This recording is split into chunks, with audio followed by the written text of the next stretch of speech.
Shabbat Shalom to the congregation of the House of Wisdom, 7 covenant members, those that are scattered abroad, all the camp members, anybody who's considering themselves Hebrew Israelites, and even if you're just someone who loves going over the Bible, learning new information about the Bible, we welcome you. We're now in the middle, maybe not even in the middle, but we have began a new series, if you didn't already know. This series is called The Last Days. Chief Priest started it off with 3 amazing classes. Ultimately, the classes was dealing with the end of days. Chief Priest started off with the end of Passover, and he followed up with a part 2 of that. And ultimately, he was going over how our forefathers kept track of time, which is important. Because if you have a prison sentence, wouldn't you want to know when you're getting out? And wouldn't you want to keep track of the time? So our forefathers was keeping track of time from the punishment from the fall of Adam. And Chief Priest did a great job of explaining where we may be sitting at in these last days. We know that in the 6th day, the final closing of the 6th day is when the Most High is going to begin to reveal a lot of things, opening up a lot of things and revealing certain things. And we know before the end comes, we know the resurrection is going to happen. We know that our forefathers who have passed away, Adam, and just think about it. I often think about it, how crazy that would be to know or even tell someone, I just met my forefather, Adam. Think about how many people would think that we're crazy. They believe in the resurrection. They believe on the Messiah. But then if you tell them that I just met Adam, they wouldn't believe you. Right. But the great thing about this series is it's an awareness of what's going on in this world today. This kind of takes away that veil of foolishness, the veil of confusion, and kind of clears up the muddy waters, showing us, or what Chief Priest showed us, was that we don't have much time to be playing here. This time is almost over. Now, we're not predicting a date, but we are saying that based upon what our forefathers have done in keeping track of time, that this 6th day is just about over. That's right. There's some other things that we're going to hit dealing with this thing. So today's class will be titled The Last Days, as in the days of Noah. And you can kind of imagine where we're going with this, somewhere similar, but yet different. So before we do that, we're going to do the daily announcements as we always do. Starting off, let's start off with the calendar as we usually do. We have this 8th edition of the calendar, and in this, we have the, is this the one with the epoch of the sun in it? That's epoch. So this is the one with the epoch of the sun, the 8th edition. And we have a 5th edition, and we have a 4th edition. I'm going to explain that in a hot second. So in this edition, 2025 to 2026, the 8th edition is going over the epoch of the sun. Chief Priest went over that in that first class. It might have been the second class. He might have spoke on it the first class and the second class of the last Passover in this series, going over the epoch of the sun. He didn't go into any details, but he did bring out some things that those that are in the know, we know that time is definitely close, especially when you understand the epoch of the sun or the double epoch of the sun. Without understanding that, it's just kind of hard for you to kind of get and understand this calendar. This thing was not easy to receive. When I first got it and I first read the book of Enoch, I got my little stories I always tell, but I'll make this quick. I got the book of Enoch and I read the whole book. But I was like, man, the luminaries, I just don't understand what's going on. And finally we found brothers who understand what's going on, and it's amazing, and it's an important issue to know. Without knowing this, you cannot understand how much time we have left. And I thank the Most High, Ba'ashem Yahawashi, by by way of the Holy Spirit that we have this information now.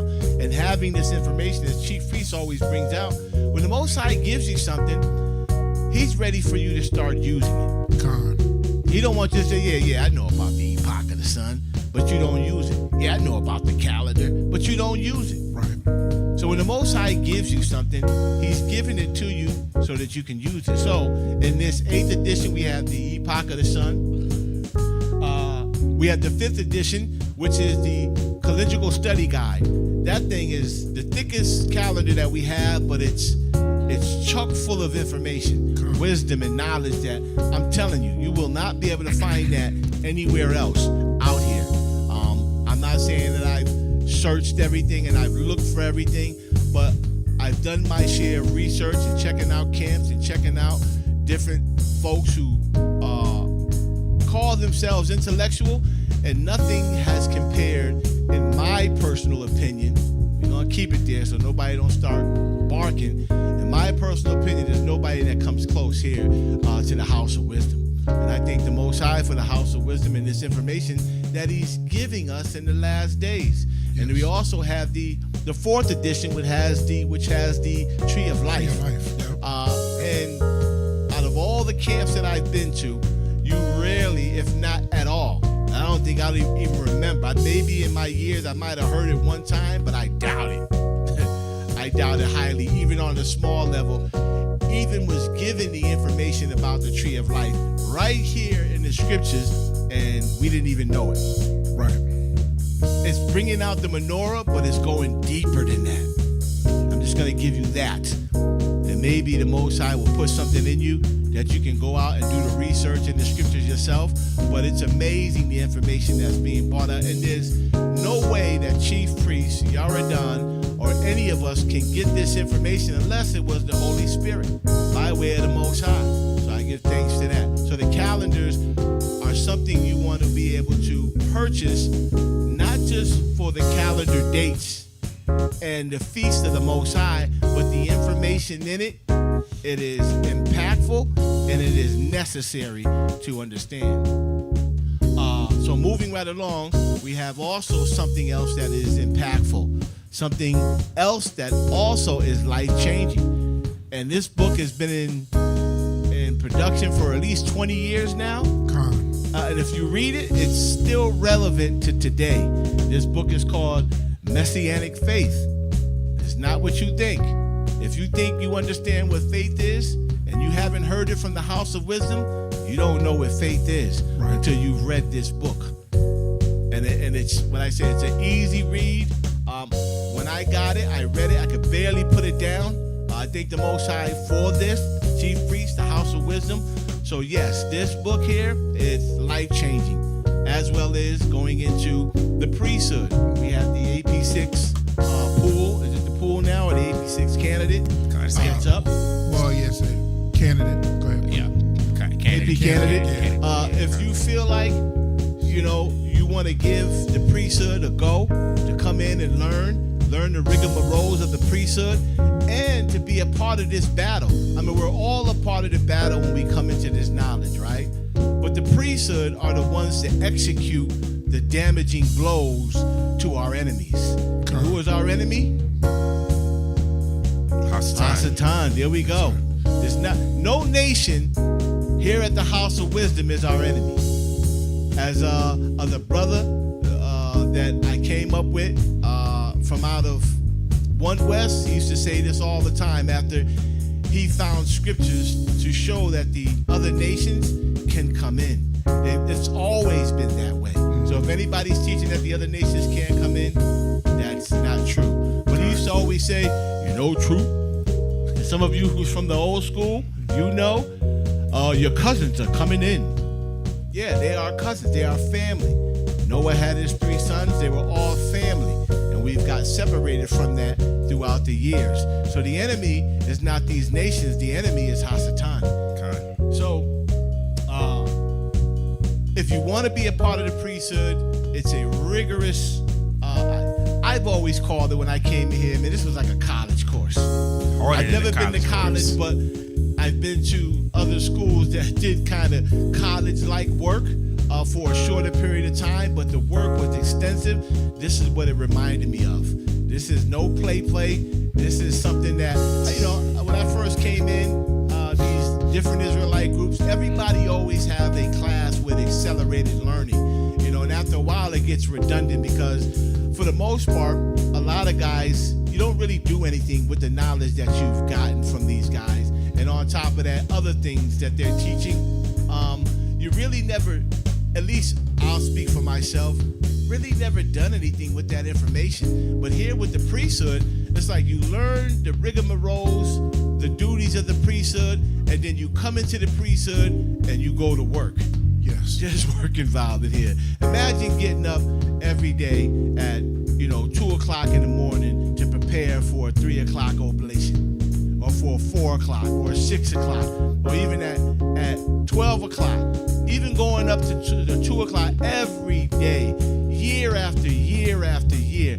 And in my case, and anybody else or the priesthood that's in AP2, and then we can bring this to a close, that's been there, can you imagine? At least 6 to 7 years of doing oblations every day, coming to the feast, preparing for the feast, giving oblations during the feast, during the new months, during the Day of Atonement, hours of giving oblations. Man, this is the real deal right here, and I love every bit of it. To me, it gave me a purpose, and it gave me back my life again. And you won't really understand that until you come in here. But with that, we're going to bring out the tights. Almost forgot the tights doing all this talking. So we got the tights. Again, the tights were procured by the hands of the priest. We all should know by now that tights are not money. If you didn't know, it's not money, it's agriculture. In the House of Wisdom, we know what to do with those tights. So when we say give us the tights or send in your tights, we're talking about flour. We're talking about oil. We're talking about the wine that we make here for ourselves. Even if you just bring it in and buy the tights and just give it over to the priesthood, this will be on your account. So when we use your bread and we use your oil, or we use the wine that you've given to the priesthood, that accounts for what you've done for the priesthood. So again, we have the tights. If you think that this or you feel that the House of Wisdom have really changed your life, you've learned a lot, you've grown tremendously, then support with your free will offerings. Not your tithes, but your free will offerings. Those are monies and anything else that you can give, land, buildings, cars, whatever that may help. Monies is always good because we got to pay bills, we got to pay rent. Things cost money. So support. Did I forget anything else? Like, share, and subscribe. Like, share, and subscribe. Ultimately, what we want to do, and I'm not sure if it's going to happen while we're here, Most High knows, they don't want you to get this information. No, they don't. They don't. When you type up Israelite, the first thing that comes up is all the negative Israelites that are out there, the grungy, grimy, the bottom feeders of the children of Israel that are out there teaching. This is what comes up, because the first time you see this, like, oh, these guys are full of hate. I'm not watching these guys. Mm-hmm. So ultimately, if you like and subscribe, maybe one day they just may, when you look up the Israelites, will be the first thing coming up. But the Most High knows. So with that, without further ado, I am Priest Kabaria, presiding over this Shabbat service class, and my readers will be Kahan Rashim, which you guys should be very well familiar with, and also apprentice priest Hakam, whom you also should be familiar with. So without further ado, we're going to go ahead and start this class, the last days, as in the days of Noah. So ultimately, in this series, great series, it's been a long time coming for me. I know we talked about this for quite some time since I've been in here, and the Holy Spirit has finally moved Chief Priest to go in. He's been kind of like teasing us here and there, throwing us a little something, getting us ready and excited for this series, and here it is. So as the days of Noah, we already know, to start off, we was given a roundabout time on when we believe, if everything is correct, when the 6th day is going to end. And that, my friends, will be soon. So in doing so, it's time to get your house in order. Right. This is not a time to be playing. You know, it's all there. And the problem that I see that's going on in the Hebrew community, or anybody that's reading the scriptures, you got the Bible, you got the Holy Bible, and in that Bible is 66 books. And in that 66 books, in those 66 books, there are 14 other books that it makes mention of. And nobody reads any of them. And I don't understand that. I really don't. And even in the days when we did read the Apocrypha, a lot of Hebrew Israelite groups read the Apocrypha, but, you know, in reading these other books, I'm like, well, why aren't we reading them? They linking up. And I'm not claiming to be a Bible scholar or, you know, so deep in the scriptures that, you know, any question that you can ask, I can answer. But the things that I was reading on my own, I was saying to myself, this is legit. Right. Enoch? And then the elders back in the days would say, you know, some of these books, Aki, you just got to be careful, you know. And they would more so shy you away from reading these books. So today, if you don't read these other books, then this will probably mean nothing to you because you don't believe them. Right. But ultimately, we're going to spend some time in the Bible, but most of the time in these pigraphers. I don't call them pseudo-pigrapher. I call them pigraphers, or they call them epigrapher. Something I was looking at today. But it's not pseudo. It's not false. It's not fake. There's nothing fake or false about it. Right. In fact, since we've been bringing these things out here at the House of Wisdom, you guys have seen for yourself that these books are on point. So without further ado, we're going to go ahead and start off. But like you said, Priest, if you're a true, you know, biblical student, as he said, 14 other books are mentioned in the Bible. You would want to seek out and see what those books are about, what it had to say, if you're truly seeking the scripture. So, and the main ones that it speaks of is Jasher and Jubilee, and it also we got the apostles quoting out of Enoch. We've been quite some time showing you these things, telling you these things. Now it's time for you guys to go in. We got a plethora, you know what I mean, of classes for you to go back and watch. And ultimately, whatever class you decide to watch and you continue to watch them, you'll continue to grow. So, Apprentice Priest Hakam, you can start off by giving me Luke 17. And then Kahan Rashim, you can give me the Book of Jubilees. So let us go ahead and start off. Luke chapter 17, verse 26. And as it was in the days of Noah, so shall it be also in the days of the Son of Man. They did eat, they drank, they married wives, they were given in marriage until the days of Noah that entered the ark, and the flood came and destroyed them all. Right. Very, very terrible time that they lived in at that time. I couldn't even imagine the horror that was on the wicked at that time when the Most High decided to bring that chapter to a close. And he brought it to a close for a reason. And we're going to go over the details of why that ended up coming to a close. Ultimately, it was wicked, but we're going to go into the details of it. So, as in the days of Noah, so shall it be in the days of the Son of Man. So what does that mean? The things that was going on during the time of Noah are going to be some of the similar things going on when the Son of Man, Yahweh Shai, Jesus Christ, whichever name you have for him, when he returns, these are the things that are going to be going on. So, read on. Verse 28. Likewise also as it was in the days of Lot, they did eat, they drank, they bought, they sold, they planted, they builded. But the same day that Lot went out of Sodom, it rained fire and brimstone from heaven. Just like the same day that Noah went into the ark, ultimately when the Most High sealed it up, then the rain came. And it shall be the same in these last days. It's not going to be any different. Right. When the Most High is ready to rain down thunder, lightning, and fire from heaven, earthquakes, and bring an end to this world and this kingdom as we know it, believe me, he will do nothing unless he reveal his secrets to his servants, the prophets, on when that time is coming to an end. And he has done that. And because he has done that, we are now relaying this information to you. It is time to get your house in order. Come on. It is time to be covenanted with the Most High.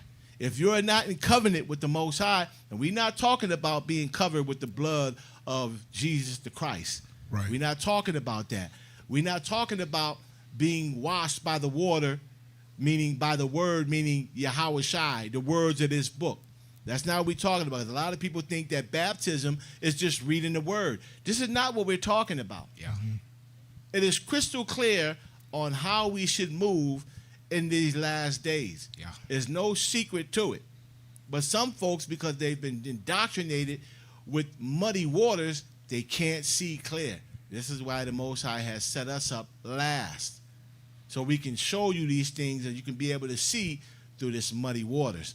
So go ahead and call the verse and keep reading. Verse 28. Likewise also as it was in the days of Lot.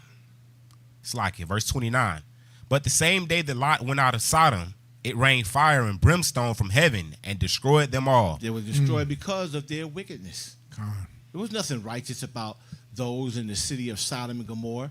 If you read it in the Bible, you'll see the wickedness that was going on in there. But if you read it in the book of Jasher, then you'll see more details. Yeah. And the details, it's like, wow, that makes more sense, right? There was homosexuality going on in there, but it wasn't, that's not what it was talking about. Right. It's not dealing with the homosexuality. It's dealing with the unjust laws and rules, a lack of hospitality and mercy and grace towards the people of that city.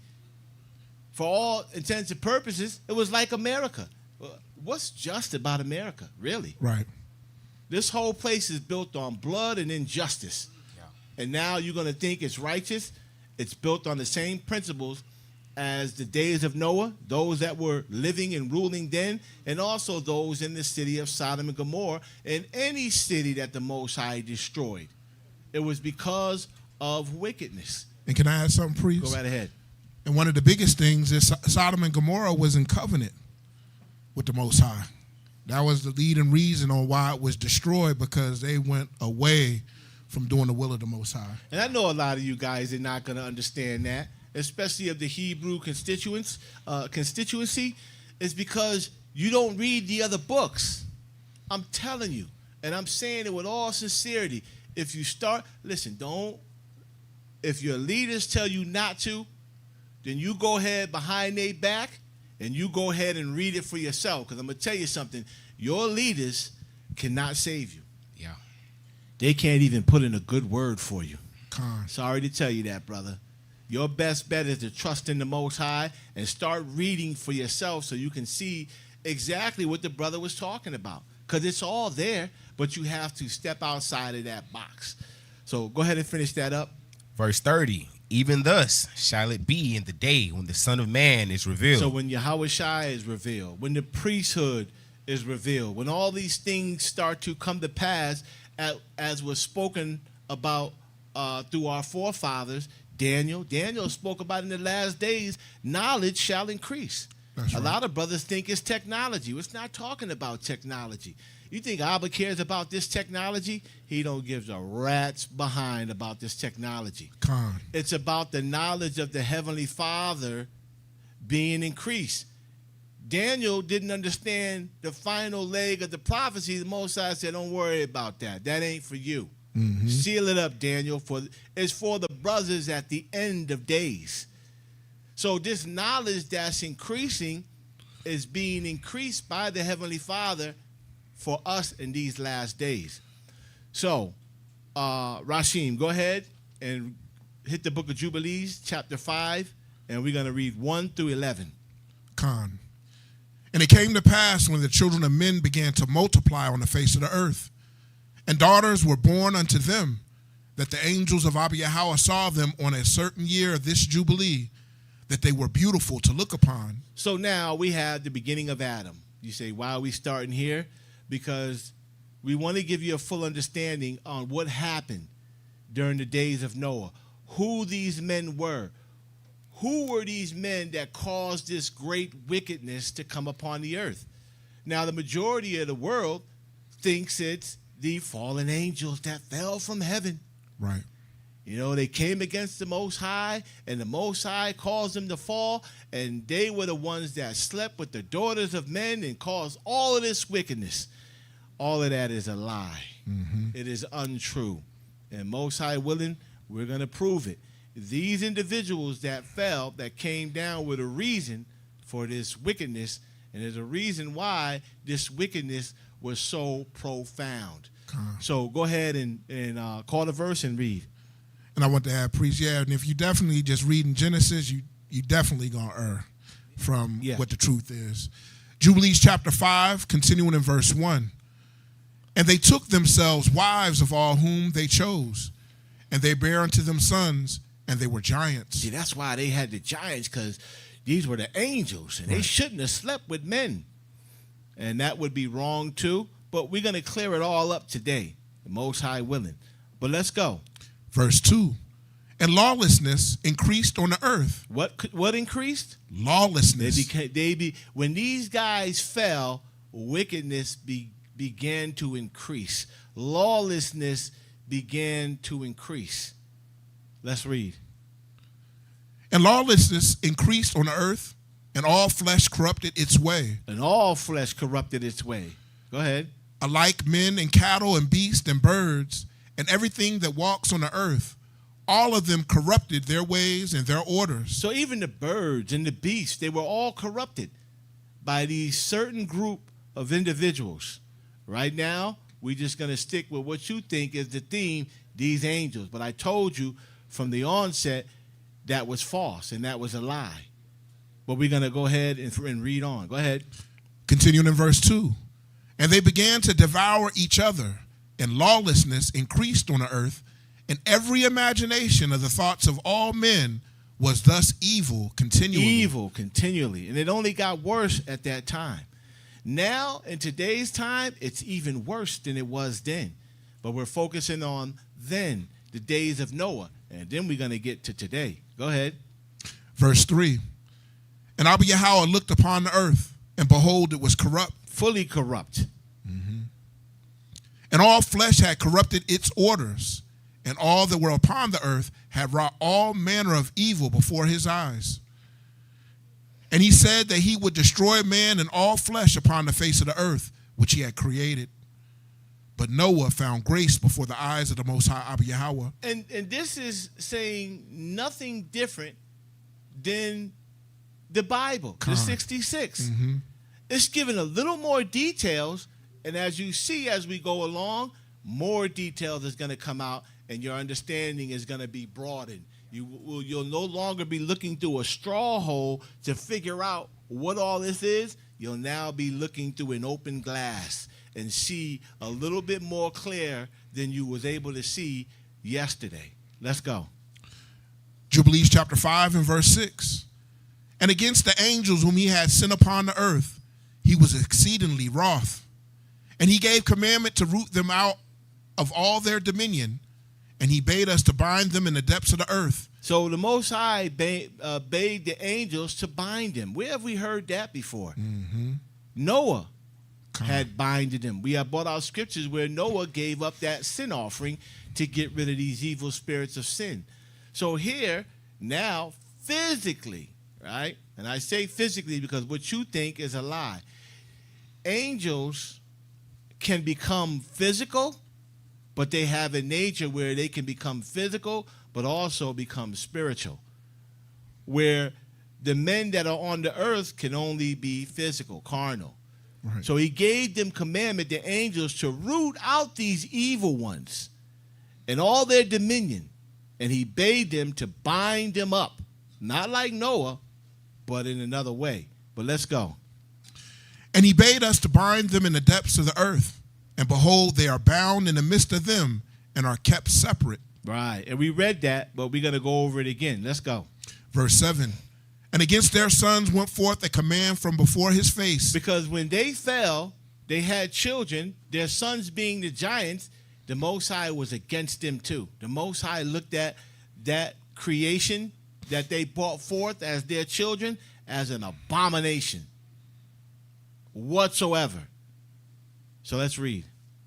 Continuing in verse 7, that they should be smitten with the sword and be removed from under heaven. Verse 8, and he said, my spirit shall not always abide on men, for they are also flesh, and their days shall be 120 years. And he sent his sword into the midst, that each should slay his neighbor. And they began to slay each other till they all fell by the sword and were destroyed from the earth. Go ahead.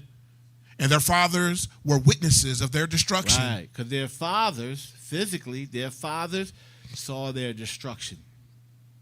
And it was told to them that they would see their destruction, and then they would also be destroyed after. So let's read on. Continuing in verse 10.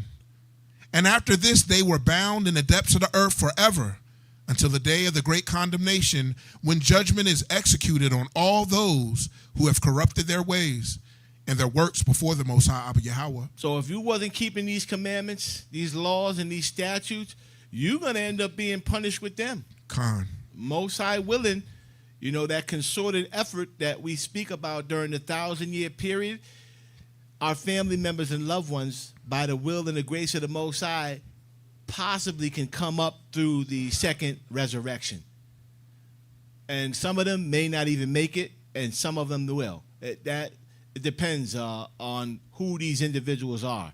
And like we've brought out before, we know that the children of Cain, all the children of Cain, done. Yeah. Cain and his family. Mm-hmm. All those that came off the mount, or the angels that fell from heaven, we'll leave it at that until we get to the truth of the matter, are going straight into duty L, and then they're going into the abyss. They're going to be destroyed. They have no hope of returning to that perch or that high place that Adam fell from and where they fell from.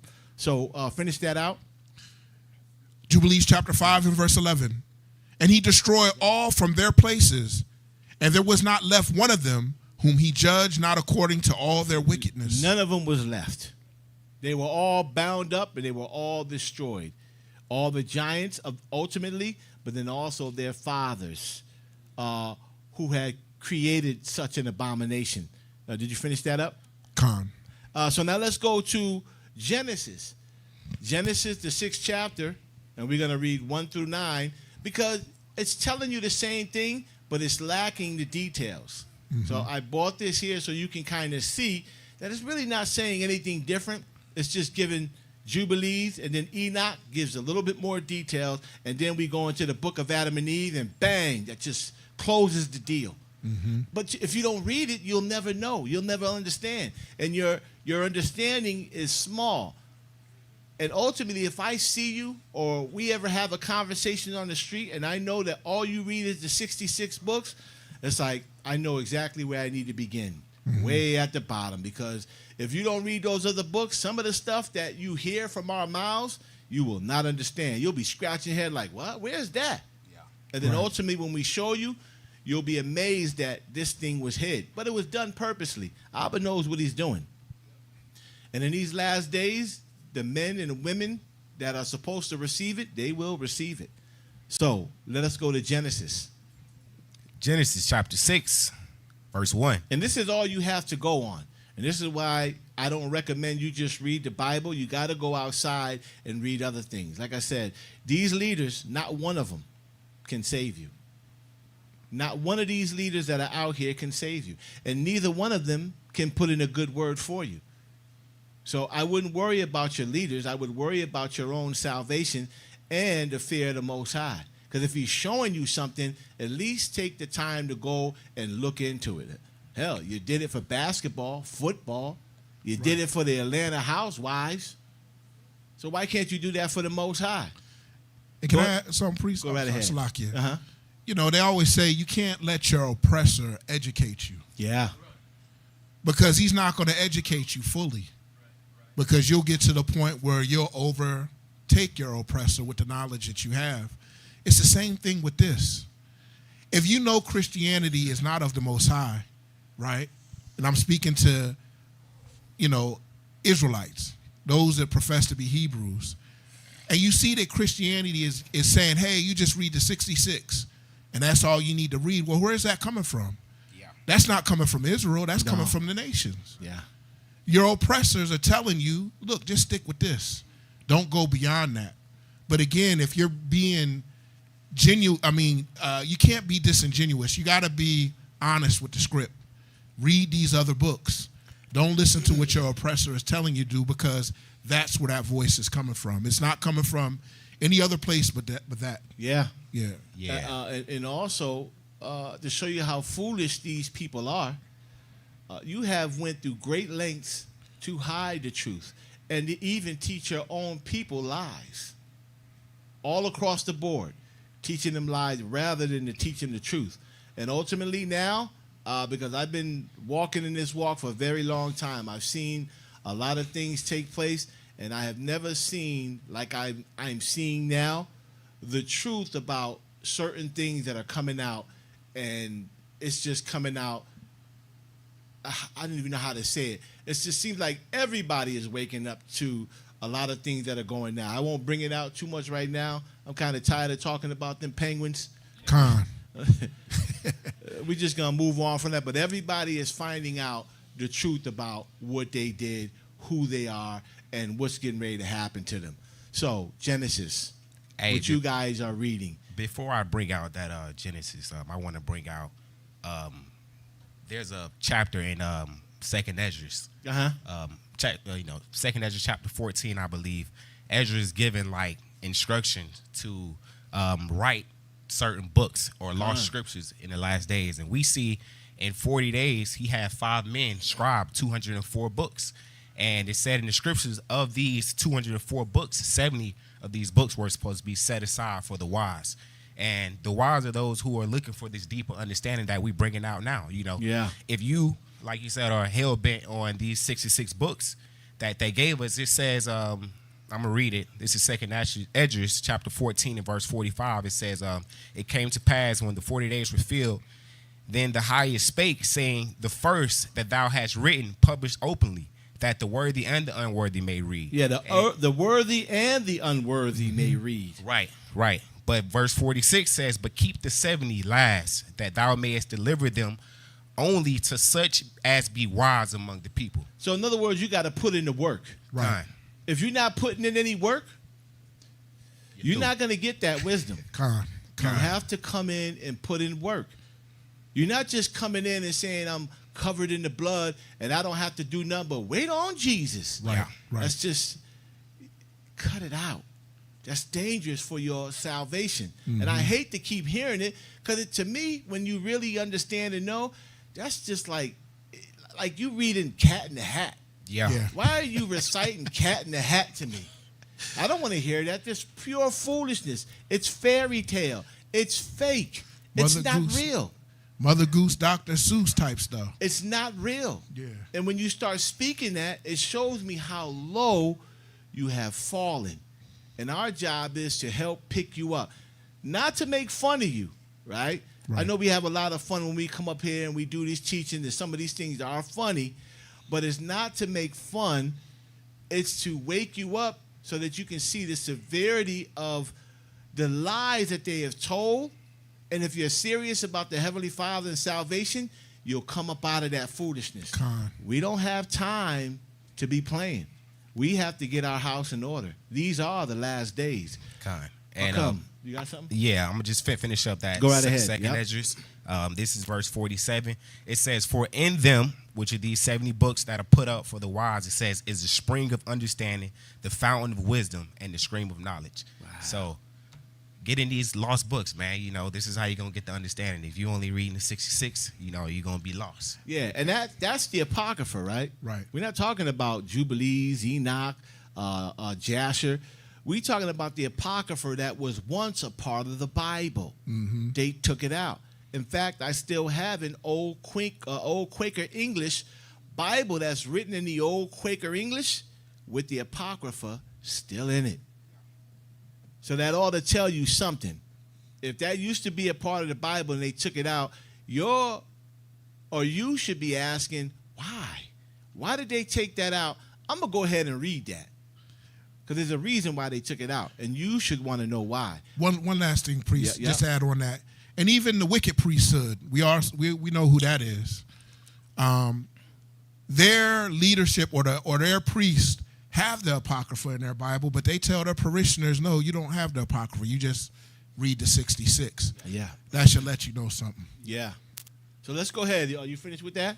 Let's go ahead to Genesis. This is what you guys would read, and your understanding that comes out of it is skewed. It's like looking through a straw hole. You don't see what you think you're seeing. So let's go ahead and read. Genesis 6, verse 1. And it came to pass, when men began to multiply on the face of the earth. Starts off the same way in Jubilee. But yet you don't read Jubilee. Why? It confuses me. But nonetheless, I really understand, because it's not your time to wake up right now. And some of you, more of you will be destroyed, and we're going to hit that later, based upon the word of the Most High. More of you going to be destroyed that's going to make it. And that's the sad truth. And we just going to shoot at you the way it is. You know, let your calling and let your election be sure. So let's read on. And it came to pass when men began to multiply on the face of the earth, and the daughters were born unto them, that the sons of Abba saw the daughters of men, that they were fair, and they took them wives of all which they chose. And the Most High said, my spirit shall not always thrive with men, for that he also is flesh. Yet his days shall be 120 years. Did we not read that in Jubilees? Almost verbatim. Almost verbatim. Now, these sons of God were not angels. Yeah. They're teaching you that they were angels, but they have no understanding. Today, Most High willing, we're going to clear that up, because these particular individuals caused that evil to come upon the earth and cause the Most High to destroy it. And also, those same individuals, those same spirit of those individuals are responsible for this wickedness that is on the earth as we live today. They're still here. They may not be here physically, but spiritually, they're still in operation. And there's more of them now than there was during the time of Noah. There's way more now. The time now is more evil than it was then, and even then it was evil. Let's finish that out. Call the verse. Verse 4. There were giants in the earth in those days, and also after that, when the sons of God came in unto the daughters of men, and they bare children to them. The same became mighty men, which were of old, men of renown. And Abba saw that the wickedness of man was great in the earth, and that every imagination of the thoughts of his heart was only evil continually. Same thing. Jubilees. Hopefully this gets you, that spark to say, well, let me read Jubilees, because you will get more details. I'm telling you. It's amazing when you know and you understand. And then everybody else don't know. You're like, well, it's right there in Jubilees. I have that understanding. Let's go. Verse 6. And it repented the Most High that he had made man on the earth, and it grieved him at his heart. And the Most High said, I will destroy man whom I have created from the face of the earth, both man and beast. Why is he saying beast? See, in Genesis, you see he's going to destroy man. Then he says beast and creeping things and fowls of the air. Why would he destroy them? Because we just read in Jubilees that they were corrupted. And we're going to read it in another place how they were corrupted and who they were corrupted by. So let's read. For it repented me that I have made them. But Noah found grace in the eyes of the Most High. So out of everybody that was there, only Noah was found righteous. So at that time, during the time of Noah, Noah was among the probably millions that was there that was found righteous. And him, his sons, and his wives, and their wives, 8 persons survived this flood. Yeah. So these righteous men is compared to today. Chief Priest brought it out in one of his classes, right? I forget which one of the series that we began, but he says, the righteous shall scarcely make it. This is what's going on in the days of Noah. 8 people. 8 people. The righteous, even in this last days, shall be as in the days of Noah, shall scarcely make it. You guys thinking the whole world is going to be delivered? I'm going to tell you something. The Most High showed us that's not the case. You got to come out of that mind frame. And brothers, that's with these Israelite groups that think that Israel is just going to become this big, huge army with large numbers of people. You in a fantasy world. Right. And can I add something, priest? Go ahead. And when you look at the details, when you look at this time back then, the populace of that time could see the city of Adam. Yeah. This was still erected. Noah was a king priest, coming from a line of king priests. So they could see the city of Adam and the things that were going on, and they still were wicked. Yeah. So finish that up, and then Verse 9. These are the generations of Noah. Noah was a just man and perfect in his generations. And Noah walked with Yahweh. So Noah was a just man, and he walked with the Most High. His sons walked with the Most High. The Most High blessed him. How did he bless him? He gave him knowledge. He gave him protection. And he also saved him from the flood. But why did he do that? Not just because he was righteous, right? Which he was. But he was covenanted with the Most High. That is important. Adam was covenanted with the Most High. They all had an agreement with the Most High that if you do what I ask you to do, then at the end of this trip, at the end of this punishment, you and your children shall be delivered. So this is not just the promise of Abraham, right? Because the Most High started with this promise with Adam. The reason why Abraham got it, because the Most High made this promise with Adam. Mm-hmm. So it's not just starting with Abraham, it's starting with Adam, where the Most High said that he will, in the end, deliver him and his children that remain pious, that would be in covenant with me, keeping the law, statutes, and commandments, and holding fast till he returns. So let's go and read Enoch, because Enoch now, we're going into Enoch. Enoch was there. Enoch had a firsthand, or he was a firsthand witness to all of these things going on that we're reading here in Genesis, the 6th chapter, but also Enoch, Jubilees, the 5th chapter, but now also Enoch, the 6th chapter. So he was a witness to it. So now we're going to the witnesses' account of what happened, because he wrote everything in the book about what happened. So let's read. What really happened? Was it angels or was it angels? Was it men or was it not men? We're going to find out based upon what Scripture is saying, not what men are saying. And this is the difference between us and those that are out there. We're coming from Scriptures, what happened in the beginning, and moving with the same theme according to the Scriptures all the way up until the end. So, call the chapter and the verse. Enoch chapter 6, starting with verse 1. And it came to pass when the children of men had multiplied in those days, were born unto them beautiful and comely daughters. Mm-hmm. And the angels, the children of the heaven, saw and lusted after them, and said to one another, Come, let us choose us wives from among the children of men, and begat us children. Go ahead. And Simjaza. Let's park there for a minute. Now Enoch has a name for one of these guys, one of the angels from heaven. He has a name. It's Simjaza. Bible don't give you that, but Enoch gives you that. It's going to get a little bit deeper. Let's go.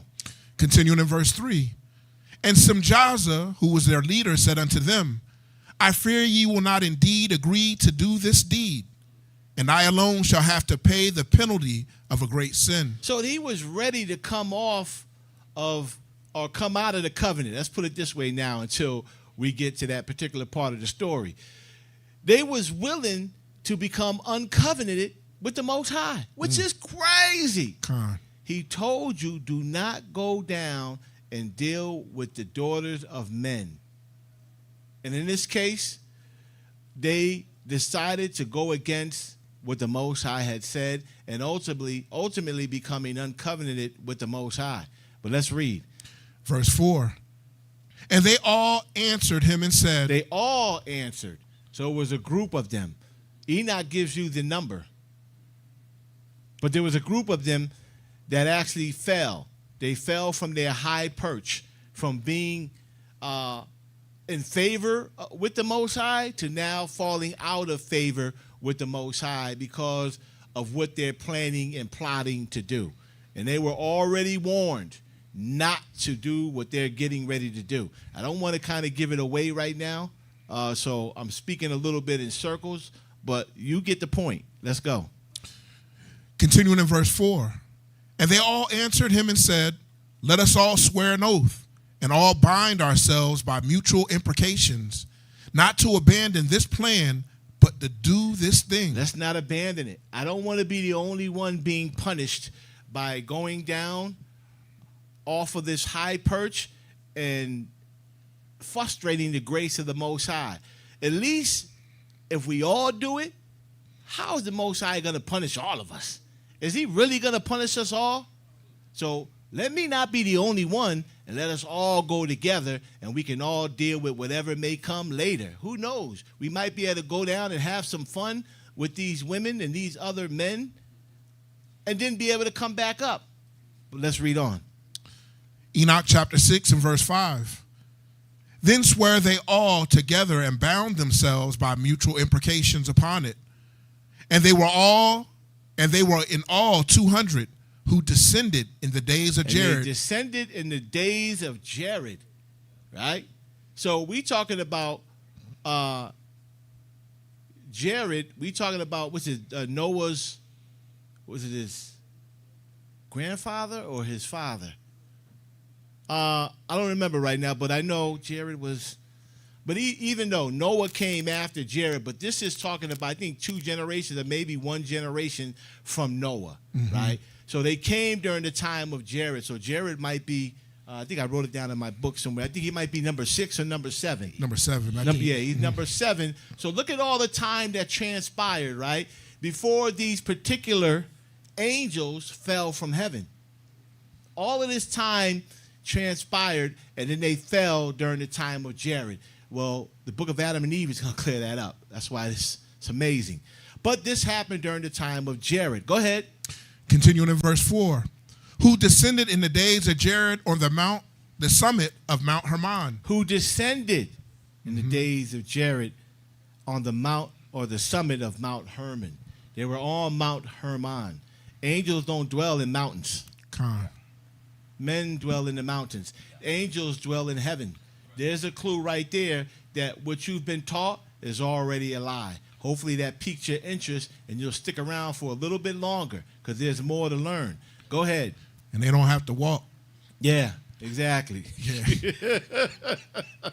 And they called it Mount Hermon because they had sworn and bound themselves by mutual imprecations upon it. 7 and 7. Verse 7. And these are the names of their leaders. Samalazaz, their leader, Araklabah, Ramiel, Kokabel, Tamliel, Ramliel. Is that 7, Enoch 7 and 1? Oh, 7 and 1. Yeah, kind. Enoch 7 and verse 1. And all the others together with them took unto themselves wives. All those that came off of the mountain, right? They didn't come from heavens. We already kind of showed you that, but it's going to get clearer later. They all came down and decided to take themselves wives unto the children of men. Now, if you don't know, I'm just going to bring it out to you. The children of men that they came down unto, the daughters that they laid with, were the daughters of Cain. They were Cain's children. And those that fell, that came out, were somebody else's children. Let me see if anybody's thinking who don't know. Because there's only 2 sides to this thing, right? There's only the righteous and the wicked. Cain was the wicked. And who was the righteous? You see that? So we're going to find out. So go ahead and read. Call the chapter and the verse, and let's read on. Enoch chapter 7 and verse 1, continuing in verse 1. And all the others together with them took unto themselves wives, and each chose for himself one. And they began to go in unto them and to defile themselves with them. Enoch said they defiled themselves with these vile women.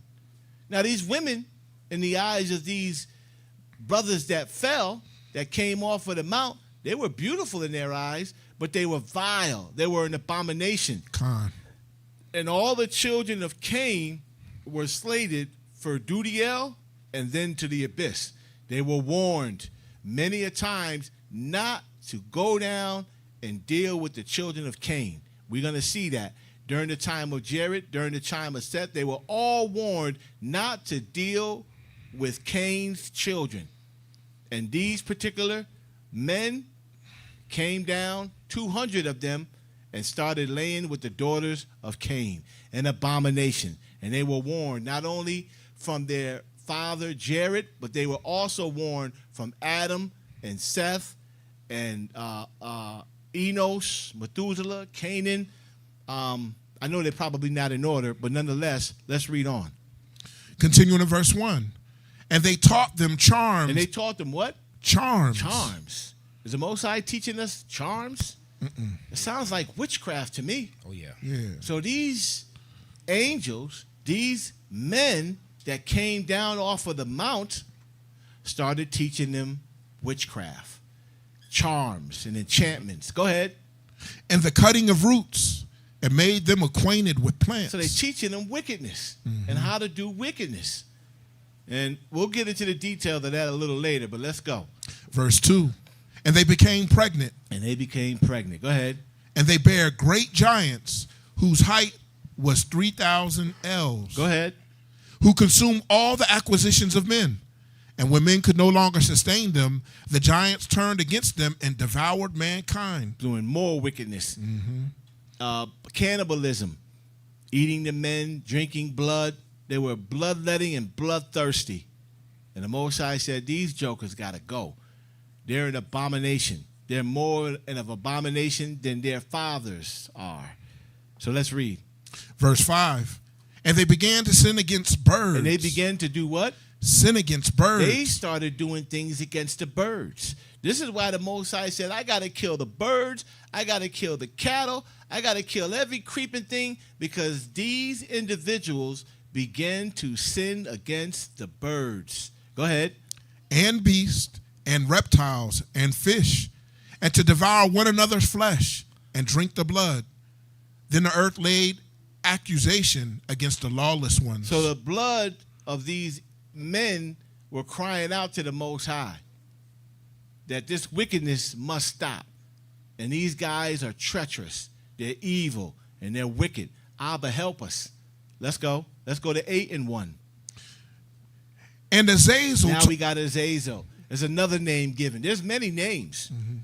Now we're starting to get the names of these things. We just found out in one of the class, I don't remember what class it was, where we found out that Hasatan, Satan, the chief of them, was not called Satan, or his name wasn't Satan, but it was, who remembers the name? Mastema. So they have names. These brothers, these angels, they all have names. Satan only means adversary. So when you're saying someone is Hasatan or Satan, you're saying he's an adversary. And if you're saying he's a devil, you're saying that he's a deceiver. Right. That's all it means. And these adversaries and these deceivers have names. This one, his name is Azazel. You got Simjaza, you got Azazel. There's many other names. Go ahead. Yeah, it's like a bully. But who is the bully? You don't just say bully. Yeah, right. Bully got a name, you know. Who is that bully? Go ahead. Enoch chapter 8 and verse 1. And Azazel taught men to make swords and knives and shields and breastplates, and made known to them the metals of the earth and the art of working them. So now we got weapons being made. What do we do with weapons? You start killing people with weapons. You don't dig the earth and cultivate the earth with weapons. You kill people with weapons. And Azazel is teaching these men how to make weapons to kill each other. That's an abomination. Abba did not create this earth for this bloodletting. And these men, being once righteous, are now bringing this evil to men so that they become more evil. Yeah, we're going to have to get rid of these jokers. Bind them up. And I can't feel the extent of the anger that the Most High had, but I can feel how angry he was. You know, that we got to get rid of them. These guys have committed an abomination. They have they have become uncovenanted. They have broken their covenant, and now I'm turning my backs on them. And they're continuing even more in their wickedness. Let's read on. And it should let you know, just prior, they didn't have those thoughts. If you properly deduce, this was just freshly downloaded and given to men. Yeah. They didn't have these thoughts prior. No, not at all. And I'm going to tell you something, right? To show you that today, these same spirit exists, because a lot of you don't have the thoughts in your mind to smoke crack or to smoke drugs or to kill your mother or your father or to kill your brother or kill your best friend because he stole a piece of chicken. Now, as crazy as that may seem, I know, not personally, but stories of individuals that I know who killed somebody over chicken. And that's not them. Mm-hmm. That's these evil spirits doing what they've done in the past. As in the days of Noah, so shall it be in the coming of the Son of Man. So no different. It's just more wicked now. There are more of them now than they were during the time of Noah. So now in this time, we need to be more astute, more aware of what's going on. Get your house in order. Come on. Let's read. Enoch chapter 8, continuing in verse 1. And made known to them the metals of earth and the art of working them, and bracelets and ornaments, and the use of antimony, and the beautifying of the eyelids, and all kinds of costly stones. See that? The beautifying of the eyelids and all costly stones. Is that not going on today? You got your eyelashes now? Got your fake eyelids? Yeah. Mm-hmm. You got your jewelry that you want to wear? Mm-hmm. And I don't know a woman that is high maintenance that don't wear jewelry. I don't know a brother that is high maintenance who don't wear jewelry either. Mm-hmm. Every kiss begins with K. You know. So there was nothing different going on during the time of Noah than is going on now. It's just worse now. But the same things are operating. Go ahead. Continuing in verse 1. And all coloring tinctures. And there arose much godlessness, and they committed fornication. And they were led astray and became corrupt in all their ways. See, they became corrupted in all their ways. And it says here, they were led astray. Mm-hmm. Well, who led those angels or those brothers astray? Because they fell, right? They was led astray. Who led them astray? Hasatan and his minions. So I hold that for later. But nonetheless, let's keep reading. Verse 3. Simjaza taught enchantments and root cuttings. Go ahead. Amoros, the resolving of enchantments. Bariquiel taught astrology. Kokobel, the constellations. Ezekiel, the knowledge of the clouds. Ariquiel, the signs of the earth. Samsiel, the signs of the sun. And Seriel, the course of the moon.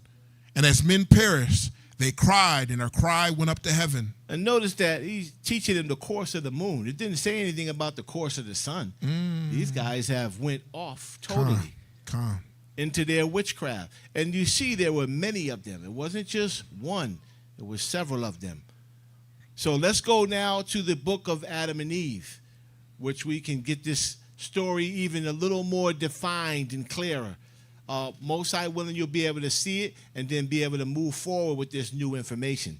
So when you get that apprentice priest come, go ahead and read it. Call the chapter and the verse. Second book of Adam and Eve, chapter 10, verse 3. And when they had ended their offering, the word of Yahweh came to Seth, the eldest among them, saying unto him, O Seth, Seth, Seth, 3 times, as I was with thy father, so also shall I be with thee, unto the fulfillment of the promise I have made him. So after Adam passed away, because this is what's happening, Seth is the next one in line. He's the second king priest to come in line in succession to his father, Adam. And he's being given instructions by the Most High. Read that again. Verse 3. And when they had ended their offering, the word of Yahweh came to Seth, the eldest among them, saying unto him, O Seth, Seth, Seth, 3 times. 3 times he's calling upon Seth, the righteous. Go ahead. As I was with thy father, so also shall I be with thee, until the fulfillment of the promise I made him, thy father, saying, I will send my word and save thee and thy seed.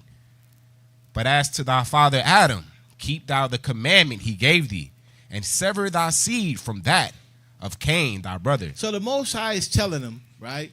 Continue in the way of your father. Your father was in covenant with me. I need you to continue in that covenant so that your seed in the end can be saved by the word that I promised to your father to come deliver him and his children. And then he gave him another instruction, right? And we starting from Seth so you can see when it gets to Jared, what happened and how they went against the rules and the regulations and covenant of the Most High. One of the rules of that covenant was to sever thy seed from that of Cain, thy brother. Do not mess with this guy. I don't like him. I don't have favor on him. In fact, he's going to the abyss for what he's done to his brother. This is his punishment and all his seed that come after him. Stay away from them. This was a commandment given to Seth and all of those that are in covenant with the Most High under Adam's covenant until, for those who are in the know, Noah's covenant came. And then they were under Noah's covenant. But some of the same rules were there. So we got Seth, right? To keep the commandments of his father. Stay in covenant with me. And as I promised your father, at the end, you and your seed that remains pious, the word, Yahweh will come and deliver us and bring you back to where Adam fell. Read on. Verse 5. And Yahweh withdrew his word Then from he Seth. stopped talking to Seth. Let's go to the next chapter, Brother Hakam. Second book of Adam and Eve, chapter 11, verse 1. After the death of Adam and Eve. After the death of Adam and of Eve, Seth severed his children. He kept the commandments not only of his father, but his father which is in heaven. Right? He severed his children. Do not go down there and play with them bad kids. If I catch you, there's going to be a behind whooping coming. And you're not going to be happy about it. Go ahead. And his children's children. And his children's children. From Cain's children. Cain and his seed went down and dwelt westward. So they came down off of the mount after Cain had killed his brother. He came down off of that mount and he went westward. Go ahead. Below the place where he had killed his brother Abel. Below the place where he had killed his brother Abel. Go ahead. But Seth and his children dwelt northward. They dwelt northward. Go ahead. Away from these guys. Go ahead. Upon the mountain of the cave of treasures. Upon the mountain of the cave of treasures. So we heard about a mountain in Jubilees, right? Where they came down off of the mountain. Now we see Seth, right? We have a physical character. And we know that Seth is Adam's son, physical son, not from the spiritual realm. His son. They was on that cave. They was upon that mountain of the cave. So things should start to come together slowly if they haven't come together yet. So we got Seth being the son of Adam on this mountain. Go ahead. But Seth and his children dwelt northward upon the mountain of the cave of treasures in order to be near to their father Adam. What verse you in? Verse 3 now. Go ahead. And Seth the elder, tall and good, with a fine soul and of a strong mind, stood at the head of his people and tended to them in innocence, penitence, and meekness, and did not allow one of them to go down to Cain's children. He did not allow any one of them to go down to these evil and wicked, already judged people by the Most High. They knew that the Most High didn't like them, so why are we dealing with them? Now, I know a lot of people might say, well, you know, that's kind of unfair. You know, brother leaves out, you don't want to talk to him anymore. What happened during the time of Saul, right? When Saul fell because of his disobedience. So he got a witch, right? The same thing they was doing, showing them how to do enchantments and charms and all that. He went to go get a witch to pull up Samuel to find out why the Most High is not dealing with me. He said, Samuel, I don't mean to bother you, but the Most High is not talking to me. He said, then why should I talk to you? Right. If he's not talking to you, why would I talk to you? So you see why Seth had the mindset that he had towards the children of Cain, because Abba had totally cut him off, and we cutting them off too. On top of the fact that it was a commandment to keep your children away from them. And on top of that, priest, I mean, Abba Yahweh is talking directly to Seth. Yeah. It ain't coming through no prophet or anything like that. Abba's speaking to him. So it shows that emphasis. He's like, well, look, I'm speaking to the creator of all things. I'm going to obey what he's telling me to do. Yeah, absolutely. Let's go. We're going to eat second book of Adam and Eve, 19, 1 through 9. And I'm going to tell you, man, read the first book and read the second book. I know we're in the second book, but the first book is so much insight on where Adam came from and how he fell. And if your mind is opened up enough, you can actually see the stark differences between when he was in heaven and when he was in this body that we have now. You can see it enough to say, man, that's kind of deep. Mm-hmm. And one of them was when they had got burnt by the fire that was set by Hasatan and his minions. When they had gotten burnt, they was like, man, this is crazy. When we was in the heavens, we had power over fire and over the cold. But now we have no power. So to think about it, when you see Meshach, Shadrach, and Abednego, or even Abraham, when they was tossed in the fire, their nature had to be changed. Just for that moment, because they had power over that fire. Mm-hmm. They said there wasn't even the smell of smoke on their clothes. Right. Amazing. Yeah. This is where Adam was before he fell. So this gives you the insight of the power that he had. And I'm going to tell you, and I always say it, I want that. Yes. You can have your Bentleys. You can have your bag that you're chasing. You can have your $1 million homes and your prestige in this society. I don't want it. I'd rather have this. This is what I want. That kind of power, that kind of favor with the Most High, blessings from day to day, give me that. Mm-hmm. But let's read on. Call the chapter and the verse. Second book of Adam and Eve, chapter 19, verse 1. Then Yahweh revealed to him again the promise he had made to Adam. He explained to him the 5,500 years and revealed unto him the mystery of his coming upon the earth. The second verse, you're going to see, and then go ahead. And Abba said to Jared. This is why I started with Seth, because Seth and all his sons after was told the same thing, and now we're coming to Jared. Why are we at Jared? We read that these men came off of the mountain during the time of Jared. Right. So we see that Seth is here. Seth has his children. Their children have their children, all the way going down to Jared, and now you have a large family that's on the mount. Several hundred men and women and children that are on the mount performing the righteous acts of the Heavenly Father, right? So we see we're in the time of Jared, and these men that came down during the time of Jared, we're going to show you that they weren't literal angels, but they were the sons of Adam. Let's read. And Abba said to Jared, as to the fire which thou hast taken from the altar to light the lamp withal, let it abide with you to give light to the bodies, and let it not come out of the cave until the body of Adam comes out of it. The job of a priest. You know what I mean? That's all I'm thinking about when it comes. Yeah, the priest's job, man, is heavy. Yes. You know, we got work to do. And you can't slack. I mean, I know we're weaker than our forefathers, but look at the work that they did. And then when I look at the work that the priesthood is doing here, amazing. What the priesthood is doing here is not, what's the word I want to use? It's not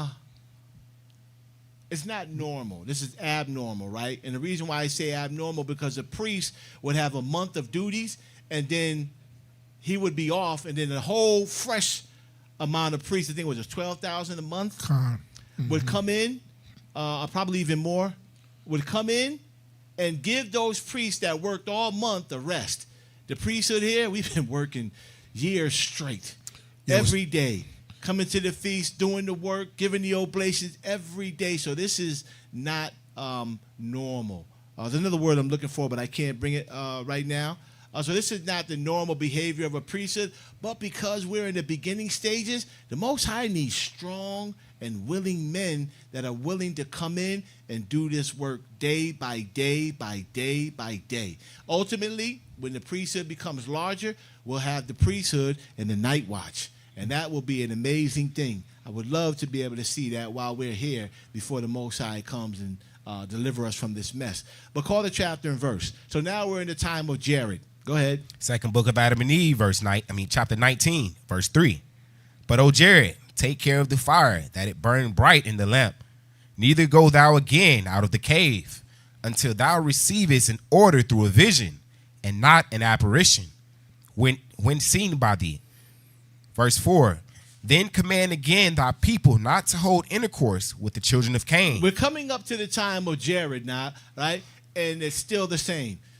Do not, under your rulership, send your children down to Cain.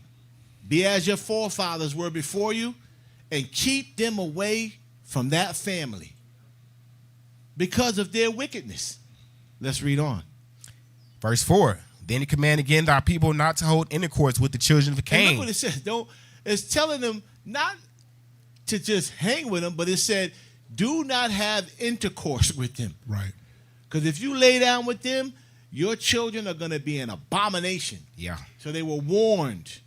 Whether that they knew what was going to happen or not, they were warned not to go down and deal with these men that was down there and their women. Go ahead. And not to learn their ways. And not to learn their ways.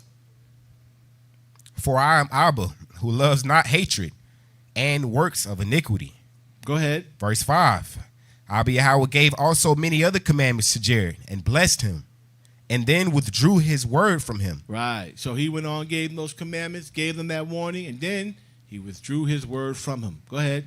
Then Jared drew near with the children, took some fire. Whose children? His children that were on the Mount Hermon, northward of where they were originally.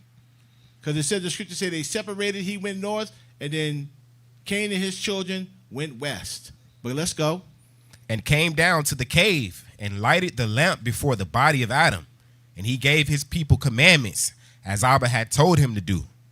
This sign happened to Jared at the end of his 450th year. What verse you in? Verse 7. Go ahead. As did also many other wonders we did not record, but we record only this one for shortness' sake, and in order to not lengthen our narrative. Verse 8. And Jared continued to teach his children 80 years. 80 years he was teaching his children. Keep the commandments of the Most High. Do what you're supposed to do. Remain pious. The day of the Most High is coming, and we want to make sure that we're found worthy to be a part of this first resurrection that was promised to us. 80 years he taught his children. Go ahead. Verse 8. And Jared continued to teach his children 80 years, but after that, they began to transgress the commandments he had given them. So after that, they began to become weak. And they began to become lackadaisical and not keep what the Most High and their father had told them to do. So in that, they become, or we're becoming more corrupted. Let's read. Latter half of verse 8. And to do many things without his counsel. Right, so the Most High tells us to do nothing without counsel, right? And Jared warned him, right? We didn't hit that, but he says, whatever you do, because the Most High had already warned him and told him, during your leadership, your sons are coming off of that mountain. There's nothing you can do about it. But do what you're supposed to do and don't be worried about it. This is necessary. And this is what began to happen. And he knew that it was coming. So, go ahead and read that again. Verse 8. And Jared continued to teach his children 80 years. But after that, they began to transgress the commandment he had given them. Right. And to do many things without his counsel. Right. So the Most High tells us, and Jared also told his sons, do nothing without counsel. This is why I love what's going on here. It's really strengthened me to be as a child, right? When Christ says, in order for you to enter into the kingdom, you have to be like one of these little ones. He wasn't talking about being humble, right? Yeah, you can use that, but a child goes to his parents for everything. Mm-hmm. Mommy, daddy, Abba, Amma, can I get some water? Can I go outside? Can I change my clothes? Can I take a bath? Well, not too many children asking to take baths, but they go to their parents for everything. I don't care what it is. And the Most High is telling us he wants us to be the same way. Everything that we do, we go in the oblations and ask the Most High, should I do this? When should I do this? Is this the right thing for me to do? Make it a habit of doing that. Abba loves that. It shows your dedication to him, and it shows your dedication to having great counsel. No one wants to go into an endeavor and then fail, right? So if Abba says, go ahead and go into it, you shall succeed. If he gives you a sign, then you go through, and there's no pitfalls along the way. And if there are, you know the Most High is going to smoothen this thing out, and things are going to be okay. There's nothing worse than going into something without counsel, and now you suffering behind that for 10 years, 5 years, 18 years, 23 years. We get into those numbers, we talking about children. Mm-hmm. Having children by a man or a woman that is not worthy of having children at all. Okay, so do nothing without counsel. Let's go. Middle of verse 8. They began to go down from the holy mountain, one after another. They began to leave. These men came off the mountain, right? And you're going to see why they shouldn't have, and then you'll begin to understand what Genesis, the 6th chapter, is really talking about. So they began to come off the mount. Go ahead. And to mix with the children of Cain. They done did a big no-no. They began to have intercourse with the children of Cain. Those men that came off, we saw 2 of the names, right? Semjaza, Azazel, Saraquil. We saw a bunch of the names. There was over 200 of them that came off of that mount. Not angels. Not angels, but the children of Seth. Yeah. And it's going to touch on that sooner than later. But let's go ahead. Where you at? Verse 9. Go ahead. Now the reason for which the children of Jared went down the holy mountain is this, that we will now reveal unto you. Now reveal it unto you. Let's go to Rashim. You can take over and get 20 and start at the first verse. Ravishing music, strong drink loosed among the sons of Cain. They donned colorful clothing. The children of Seth looked on with longing eyes. They revolt from wise counsel. They descend the mountain into the valley of iniquity. They cannot ascend the mountain again. They cannot go back up. So this is what's going on in this particular chapter. Go ahead and start it off. After Cain had gone down to the land of dark soil, and his children had multiplied therein, there was one of them whose name was Ginon. So now we're switching from the story of Seth's children and how they became corrupted and came down to the children of Cain. Now we're going into Cain and his children. So we see that Seth and his children under Jared were in righteousness, but now we're going to see what the children of Cain were involving themselves in. Go ahead. Continuing in verse 1. Whose name was Ginon, son of Lamech, the blind. So we all know that there was a Lamech the righteous and a Lamech the blind. We know that Cain, he was naming his children because he already knew what was to come after righteous Seth. So I think what you got a Lamech. What else you got? A Canaan. Yeah. Methuselah also. There's several names that he copied off of the righteous, but they were of the wicked. So it's telling you that Lamech the blind it's explaining it that way because the Lamech that's in the scriptures was not blind. The righteous Lamech was not blind. Yeah. So this Lamech was of the seed of Cain. But let's go. Verse 2. But as to this Ginon, Satan came into him in his childhood. He came into him in his childhood. Somewhat like he does or he's done with some of these child prodigies. Let's look at Michael Jackson when he was young. How he came into Michael Jackson, and Michael Jackson became this musical genius. Prince, to name a few, who came in and became a part of this world to mislead us with the music. So Genin was the same way. Go ahead. Continuing in verse 2. And he made sundry trumpets and horns and string instruments, cymbals and psalteries. So he knew how to play a lot of instruments, and he played well. Go ahead. And lyres and harps and flutes, and he played on them all at all times and at every hour. So he was in it. He was in the spirit of playing this music. But Hasatan was on him, because Hasatan had a plan for Genin, but he also had a plan for the righteous.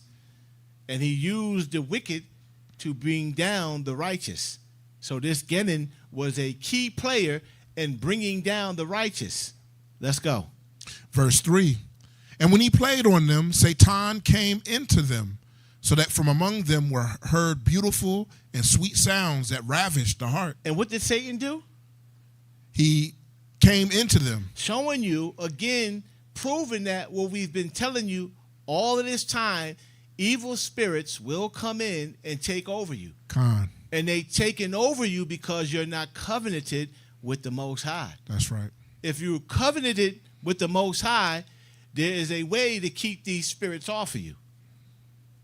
And the righteous knew that. But the wicked did not know, because Cain, their father, did not teach them. So let's go on. Let's move on. And I want to add, priest, so another way you can read that, sin came into them. Con.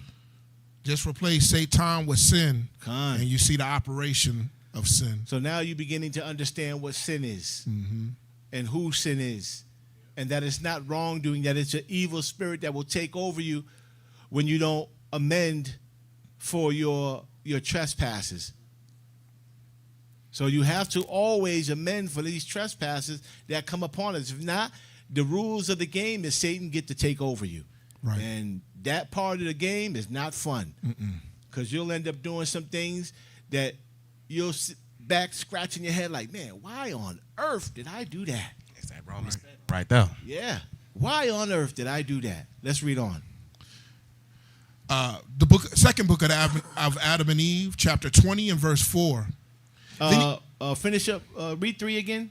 Verse 3. And when he played on them, Satan came into them, so that from among them were heard beautiful and sweet sounds. See that? Beautiful and sweet sounds. Go ahead. That ravished the heart. That ravished the heart. Ravished the mind. Yeah. And so you can understand what that means is, you ever see somebody, or even yourself, right? One of your favorite songs come on, and some of you just jump out the car and start dancing at a red light, because the music is ravishing you. And it might be like you could be in the club and it could be dry. As soon as they play that hit song, everybody's getting up. Right. And everybody's dancing. This is what it's talking about. The music that he played was so well, when it came on, they just got up and they had to dance. They had to move. So the music was taking over them and ravishing them. Go ahead. And can I add something, priest? And we always look at that from a good angle, right? Right. You know, you're joyful, you're dancing and everything. But this music inspires killing. Yes. And murdering. Adulteries. Right. Yeah. I mean, I was born in the so-called golden era of the hip-hop. And if you see the progression of that musical art form, I know firsthand that this music inspires folks to kill folks. Yeah. Right? So it works both ways. Verse 4. Then he gathered companies upon companies to play on them. So he gathered companies upon companies to play on them. So in other words, you had people at the time that were like Michael Jackson, Prince, Jay-Z, Beyonce, companies of them that would come up probably in their turns and sing their songs along with Genin to ravish the hearts of the people. The same thing that was going on in the days of Noah are the same things that's going on now, but it's worse now. Let's read. Continuing in verse 4. And when they played, it pleased well the children of Cain, who inflamed themselves with sin among themselves and burnt as with fire, while Satan inflamed their hearts one with another and increased lust among them. So like when you go to the club and you start, hearing that music and you start dancing and the women get up, your whole mind, body, and your spirit is engulfed in the lust of what I might do to that woman tonight. Mm-hmm. Yeah. Or even women, because they not as innocent as you think. They plotting too. Ooh, I'm gonna take him home. He look like he got some money, and they're already plotting. Yeah. Their minds have been taken over with lust because of this music and what's going on. There's no difference than what's going on today. You should be able to understand that well and see where you sit. Yeah. Are you sitting among the wicked doing these things, or are you sitting among the righteous doing what the children of Seth did? This is how you got to measure yourself today. Because if you're sitting and doing the things that the children of Cain were doing, got a sad day coming for you. And that includes myself if I decide to go back into that foolishness. Right. I'm finished. The Most High has no respect of persons. And I want to ask some priests, righteous men and women, they don't interact in that environment. Yeah. So if you interacting in that environment and saying, I'm trying to reach some folks or do this and that, nah, that's Knock not. it off. Yeah, that's You just bogus. want to be in there. Right. Yeah, righteous people don't interact in that environment. And stop thinking righteous people don't have fun. Right. We have fun up in absolutely. here. Con. When the Most High's feasts are here, we have a great time. And when the Most High feasts are not here, we have a great time in righteousness. We don't got to be out there chasing women, being half naked to enjoy ourselves. That's fun. You call that being fun? Well, how about because you're dressed like that? I'm not saying that men should do it, but is it fun when you're dressed like that and a man rapes you? That's not fun. This is all having to do with wickedness. Right. And then when the police come and arrest you, beat you up, beat you senseless because you're out there selling drugs, is that fun? Mm-mm. Is that life out there fun? When police come and throw you in prison, mishandle you? What's fun about that? I've been out in them streets. What's fun about those streets? At the time that I was in my madness, I thought it was fun. But as I grew up and got older, I was like, this is dangerous. Right. This is crazy to be out here, especially knowing all the brothers and the sisters that I've known who were killed out in that street. And I'm grateful that I'm still here. A lot of my friends are not here anymore. And I thank Abba that I'm still here in this righteousness. But let's go ahead and finish up. Second book of Adam and Eve, chapter 20 and verse 5. Satan also taught Gideon to bring strong drink out of corn. Strong drink out of corn? You mean moonshine? They had strong drink back then too? White lightning. Yeah, white lightning. Not just wine, but they also had strong drink that Gideon was taught how to make by Hasatan. So they had strong drinks out of corn.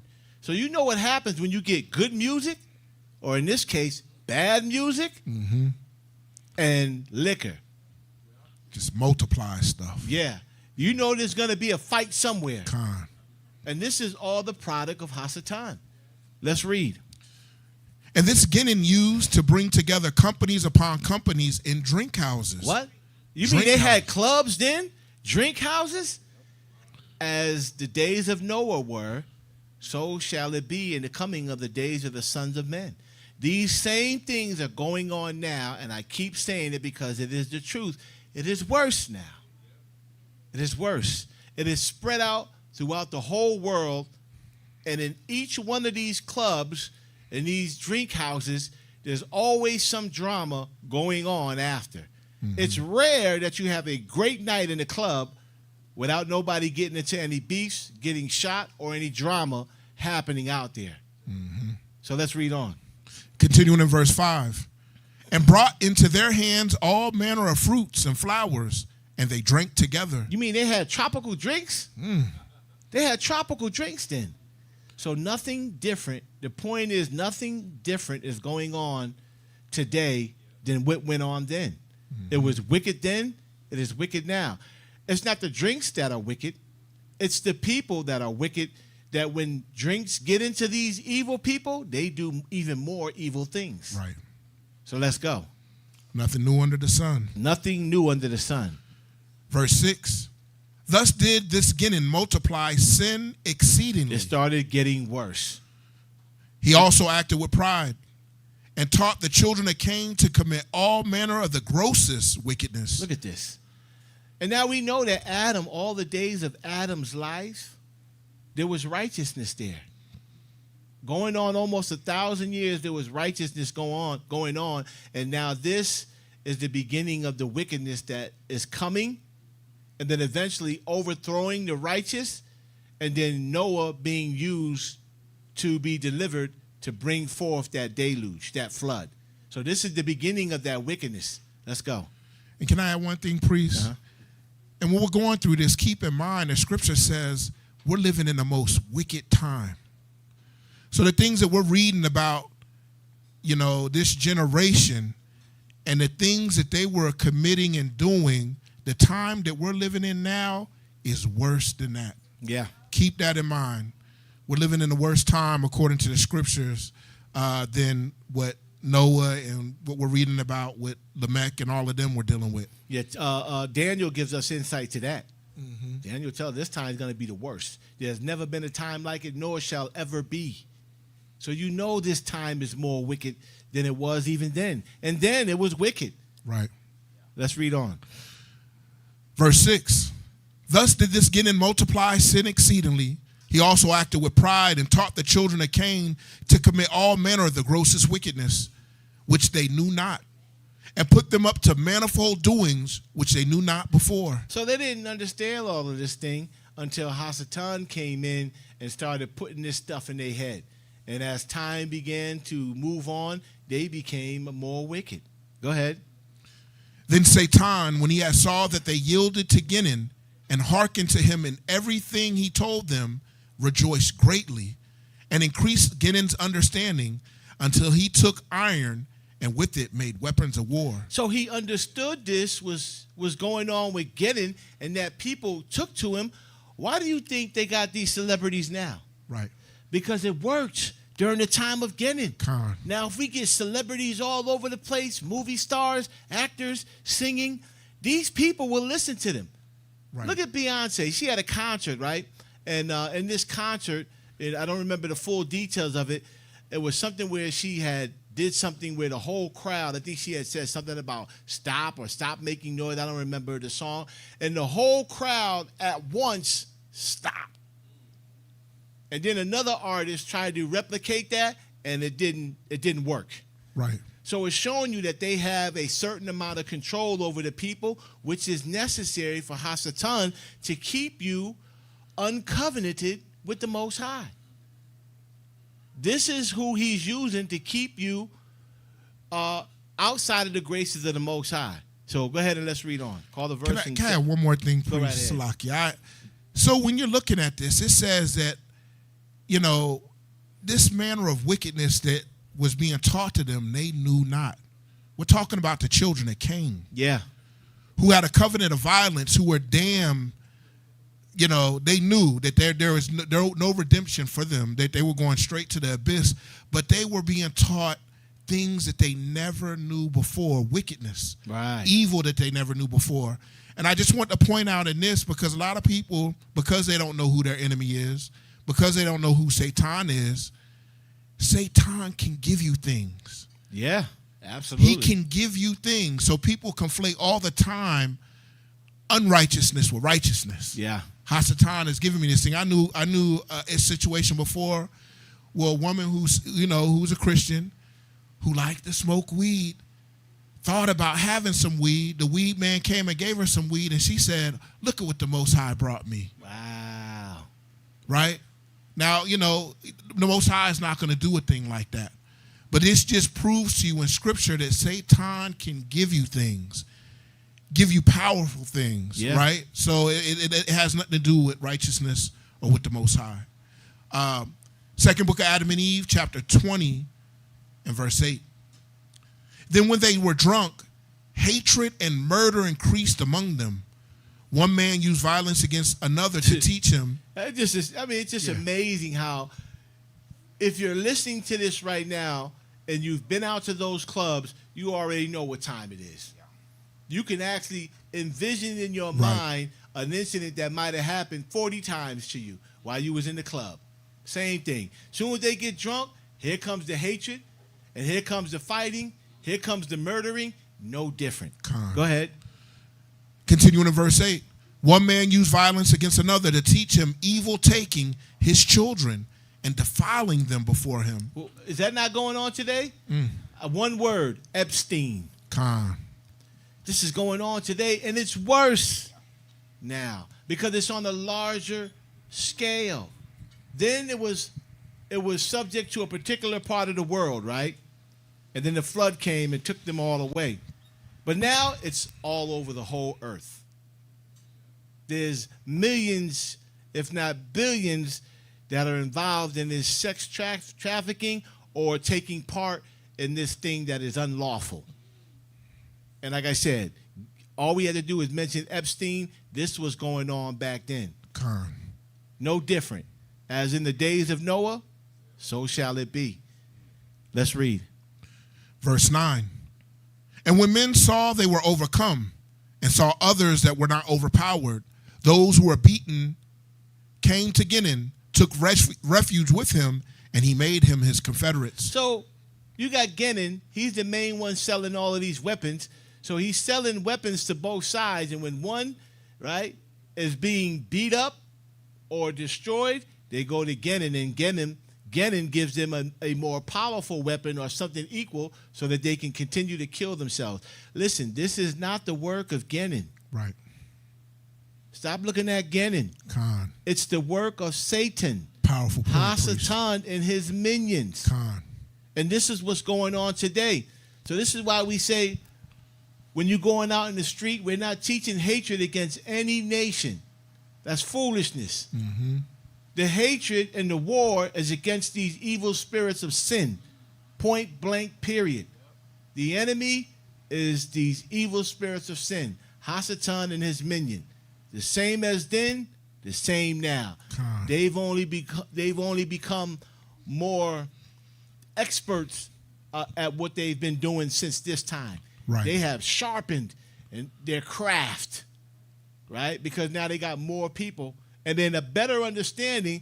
And then on top of that, other things that they have learned since time lapsed and moved on, they have gotten to the point where they have taken away who they are. They made the world believe that they were non-existent and that there was no way to get rid of them but by the blood of Jesus. Right. Which is all false. So they have become tacticians in this wickedness that they are continuing even unto this day. But let's get through this. And can I add one other thing, Priest? Mm-hmm. So like you said, it just multiplied. You know, they didn't have an atomic bomb back then. Right. They didn't have biochemical warfare back then. Things have just increased. Verse 10. Then sin increased among them greatly until a man married his own sister. Man married his own sister. Go ahead. Or daughter, or mother, and others, or the daughter of his father's sister, clearly against statute. Yeah. So that there was no more distinction of relationship, and they no longer knew what is iniquity, but did wickedly, and the earth was defiled with sin, and they angered Yahweh the judge, who had created them. And they're doing the same thing now. Men sleeping with their sisters and their mamas. You know, the list goes on. I don't have to really go through that because you already know. You're living it. You're seeing it. We just want you to connect the dots. Mm-hmm. Let's go. Verse 11. Beginning gathered together companies upon companies that played on horns and on all the other instruments we have already mentioned at the foot of the holy mountain. Where were they? At the foot of the holy mountain. They were at the foot of the holy mountain. Why were they at? Why y'all over here? Right. Y'all don't have no business over there. Go back that way. Right. Wasn't you over to the west? Mm-hmm. Why are you at the foot of the mountain now? Because Hasatan had a plan to cause the righteous children of Seth to fall and join them in their madness. And Jared was already told that they was going down. They was going to leave. Just get yourself prepared for it. Don't get sick over it. And it's not your fault. But let it be what it needs to be. Let's go. Continuing in verse 11. And they did so in order that the children of Seth, who were on the holy mountain, should hear it. Right. See, Hasatan, he working. Con. And it's not Ganon, and it's not them. It's these evil spirits that are coming against the children of Adam as they promised. If we can't get back to our first estate, and you ain't going back. Con. This is the theme that's been taking place since this time here. Let's go. Verse 12. But when the children of Seth heard the noise, they wondered and came by companies and stood on the top of the mountain to look at those below. And they did thus a whole year. They was watching reality TV show for a whole year. Right. You got work to do, and you out here looking at the wicked. Mm-hmm. What are you doing that for? Let's read on. Verse 13.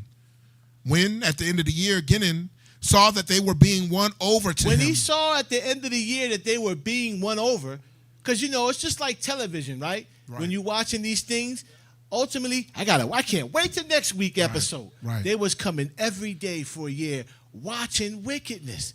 What else do you think was going to happen? So this world and this day being full of wickedness, right. We know why you in wickedness. I know why I was in wickedness. Because it was prevalent among us. It was in our face daily. When they created that television, it was all over with.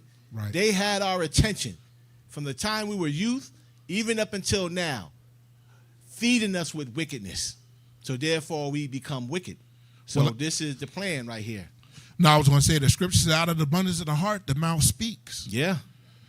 If you fill yourself with evil and wickedness, it's going to come out. Oh, yeah.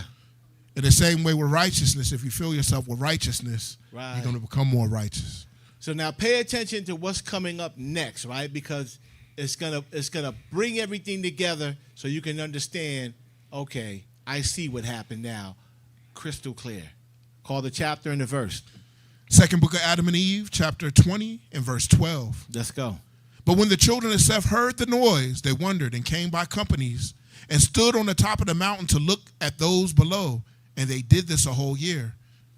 When at the end of the year, Gideon saw that they were being won over to him little by little. Little by little. Hasatan is patient. Go ahead. Satan entered into them and taught him to make dyeing stuffs for garments of diverse patterns and made him to understand how to dye crimson and purple and whatnot. That's how you had the nice dresses, them colors. Having those dresses on with those colors. You know what I mean? Having drinks in the club. You know what I mean? That music going on. Same thing. No different. Go ahead. And the sons of Cain, who wrought all this and shone in beauty and gorgeous apparel, gathered together at the foot of the mountain in splendor. In splendor. They was performing. Mm-hmm. They had to, carnally, because they were carnal beings, dealing with spiritual beings, they had to put on a carnal show. And it had to be with all of these colors and all of these women. They were probably scantily clad, dressed, more so than the righteous women that were with the children of Seth. Go ahead. With horns and gorgeous dresses and horse races. Look at that, horse races. That's not nothing new under the sun. Horse races. Go ahead. Committing all manner of abominations. Committing all manner of abomination. Let's go. Verse 15. Meanwhile, the children of Seth. Meanwhile, we going back to the children of Seth. Who were on the holy mountain. Go ahead. Prayed and praised Abba Yahweh. They prayed and praised the Most High. In the place of the host of angels who had fallen. Let's park right here.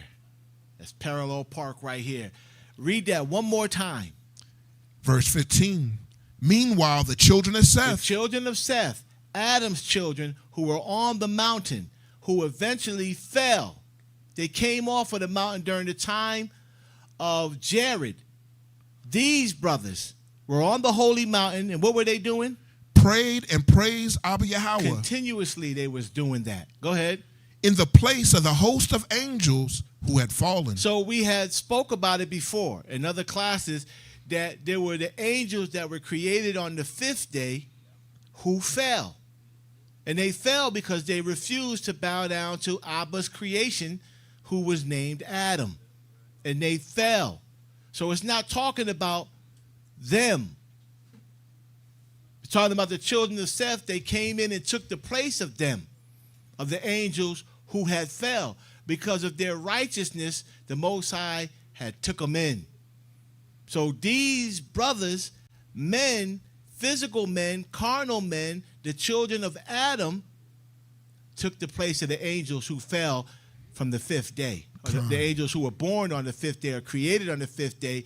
These are the angels that were, in other words, they fell and then Adam's children took their place. So giving you the details right here. It's going to go into more details. Go ahead. Continuing in verse 15. Wherefore Yahweh had called them angels. What did he call them? Angels. So these are the angels that fell off of the mount, that laid with the daughters of men? Yes. The Most High had caused them to have a brighter nature. They were a little bit lower than the angels. They had spiritual power. They was able to see the heavens. They were able to hear and smell the fragrances and hear the music of the angels that were going in the oblations, while the children of Cain could not see that. So they were made a little bit higher than men and a little bit lower than the angels. They were of an angelic nature, or the Most High had given them over a bright nature. This is why he said, don't go down there and sleep with them. You're not the same as them. Right. Your whole makeup has been changed. And if you go down there and you lay with them, monstrosities is coming from that relationship. Right. Do not do that. That's why it says don't have intercourse with them. And they came off of that mountain, and they did. But the Most High called them angels. Were they angels? No, they weren't the angels that were created in heaven like Adam was in his first state. But because they were men, the Most High had given them over a little bit more of a bright nature than Cain's children. So the next time somebody tells you that it was the angels in heaven that came down and slept, it's a lie. It was the children of Adam, the children of Seth, that came down off of the mount. They were so righteous in what they were doing, they took the place of righteous angels who fell. Mm-hmm. And the Most High said they were so righteous, they became angels. My sons and my daughters, they became angels. So were they real angels? The angels of the heaven? No, because their habitation was here on the earth, and angels' habitation are there in the heavens. So angels can't come down and have sex with men. So that was a lie. And we found the answer here in Enoch. But you guys don't read Enoch. So you will never know. Mm-hmm. You will never understand, as the brother said. Let's read. Second book of Adam and Eve, chapter 20 and verse 16. But after this, they no longer kept his commandment. They became uncovenanted with the Most High. They didn't want to keep the commandments no more. They wanted to be a part of the reality TV show that they was watching for a whole year. These guys look like they're having fun. I mean, what would it be like if we went down there? It can't be all that bad. Mm-hmm. Like, I mean, what are they afraid of? This is what, if you got children, you know some of the things that they say. You just don't want me to have no fun. That's not what it is. There's a reason why we don't want you to go out there and do these things. It is a dangerous situation. Let's read. Continuing in verse 16. Nor held by the promise he had made to their fathers, but they relaxed from their fasting and praying. They relaxed from their fasting and praying. Go ahead. And from the counsel of Jared, their father. See, this is what happens with us, right? We get so used to watching TV and watching these sports and watching these other entertainments that, and I've said it before, brothers, the priesthood, I've said it before, how is it that you can give me the stats for Michael Jordan since he was in high school until the time he retired, but you can't tell me one thing about the Heavenly Father? That's a problem. Mm-hmm. Your focus is on the wrong thing. You need to give all that stuff up, because in our kingdom, you ain't playing no football. We're not doing football. We're not doing basketball. We're not doing baseball. We're not doing any of that. These are creations of the devil to keep you occupied and to keep you distracted from learning anything about the Most High. Anything that we're teaching you here, all of that is set up to distract you from coming back to this. Coming back into covenant with the Most High. So these guys decided that they didn't want to be in covenant anymore. And they thought that it was safe to do that. Mm-hmm. Just like a lot of you think that it's safe to do the things that you're doing because you covered in the blood. And I will tell you that you would be wrong. And it's a dangerous situation that you're in. You need to start reading and learning for yourself. Let's read. Second book of Adam and Eve, chapter 20, continuing in verse 16. And they kept on gathering together on the top of the mountain to look upon the children of Cain from morning unto evening, and upon what they did, upon their beautiful dresses and ornaments. Then the children of Cain looked up from below and saw the children of Seth standing in troops on the top of the mountain. Yeah, we got them now. We got them. Go ahead. And they called to them to come down to them. Why they wait a whole year to call down to them? Why didn't they call down to them the first day? Right. Hasatan is good at what he does. He said, I don't want just one or two of you. Now, I want the troops. I want the whole lot of you. Yeah, I want the whole lot. If I can get rid of all of you, then so be it. And this is what you need to be aware of in the days of the coming of the Son of Man. You need to be aware of what happened during the days of Noah so that you can be aware of what's going to happen in this time and be ready and prepared for it. Because a lot of us are ill prepared. If you're just waking up to this now, pay attention, man, and do your research and study. Nothing else is more important than learning this. Nothing else is more important than learning this. Read on. It's like the cops, priest. They don't want the small drug dealer. They want that Rico. Yeah, they want the big. They want the big boy. Yeah, pull down the whole establishment.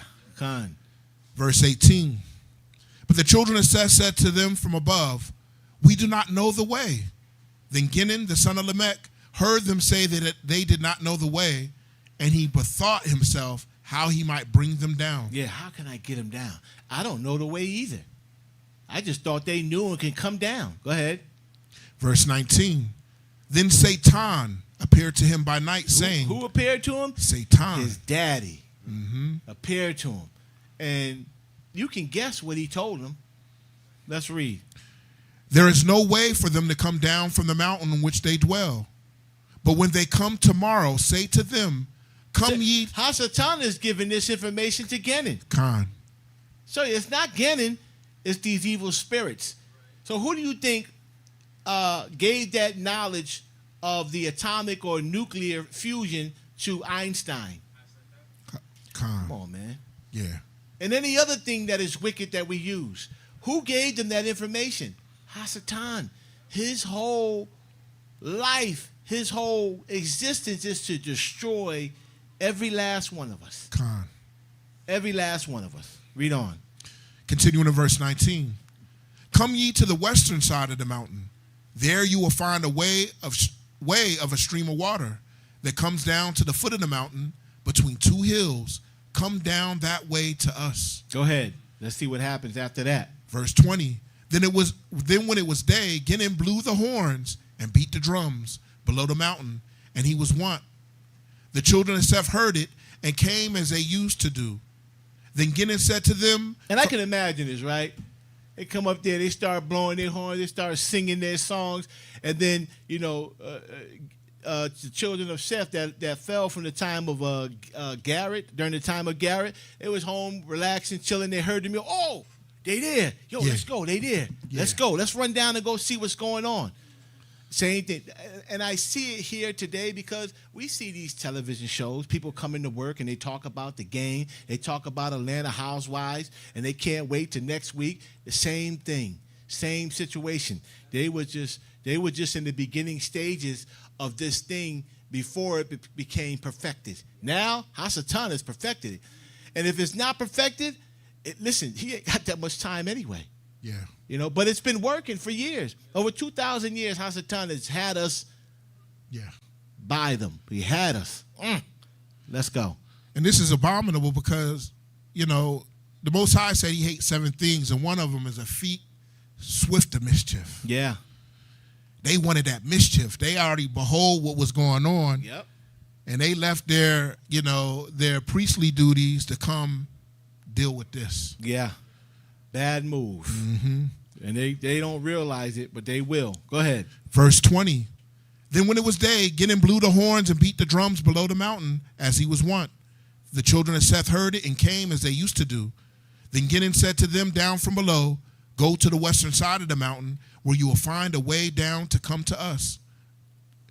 But when the children of Seth heard the word from him, they went back into the cave to Jared. They went back to their father, Jared. Oh, my goodness. Bad news. Go ahead. to tell them what they had heard. So Jared is already like, man, it's my worst nightmare has come to pass. Abba told me it was coming, and I'm here living in it right now. Just like Abba told us that the end of this kingdom, the end of this world is coming. Listen, we're not waiting for prophecy anymore. We're in it. Con. We're in the crux of it. Yes. So no more are we waiting for prophecy. We are here. Prophecy is here, and this thing is almost done. Get your house in order. Let's go. Verse 23. Then when Jared heard it, he was grieved, for he knew that they would transgress his counsel. Because he was told. Go ahead. Verse 24. After this, 100 men of the children of Seth gathered together and said among themselves, come, let us go down to the children of Cain and see what they do and enjoy ourselves with them. Let us have fun too. We want to have fun. Why can't we go down there? I don't see any wickedness. They're just having fun. See, this is the deceitfulness of Hasatan. And I hear this from teenagers. You know, oh, you don't want us to have fun. Oh, I just want to have fun. And that having fun is hanging out late with people who don't have no guidance, who don't have no discipline, and whose parents really don't give a rat's behind about them. So you want to go have fun with these individuals that are constantly getting into wickedness. You see, this is the problem that we're dealing with now. And this is the problem that Jared was facing. They wanted to have fun, but this is not the kind of fun you want to have. Let's read on. Verse 25. But when Jared heard this of the 100 men, his very soul was moved, and his heart was grieved. He then arose with great fervor and stood in the midst of them and adjured them by the blood of Abel the just. So he wasn't talking nicely. He was talking to him like our father would talk to his son or his daughter about getting involved in that wickedness. You knew he grabbed one of them. It probably grabbed did. Yeah. You know, probably telling them, and you the reason. Yeah, right, yeah, you was the one that bought them all over there. You're the reason. But if you go down, I'm going to tell you something. Let's read. Smack, smack. Yeah. Let not one of you go down from this holy not and pure one mountain. Of you go down. Go ahead. In which our fathers have ordered it to dwell.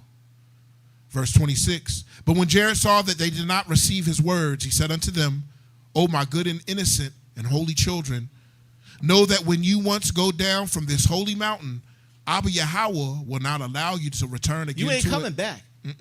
You leave, you're not coming back. And I'm not going to have any mercy on you. Well, in this case, Abba's not going to have any mercy on you. And you know what children are saying? You know what I mean? I ain't hearing that. Right.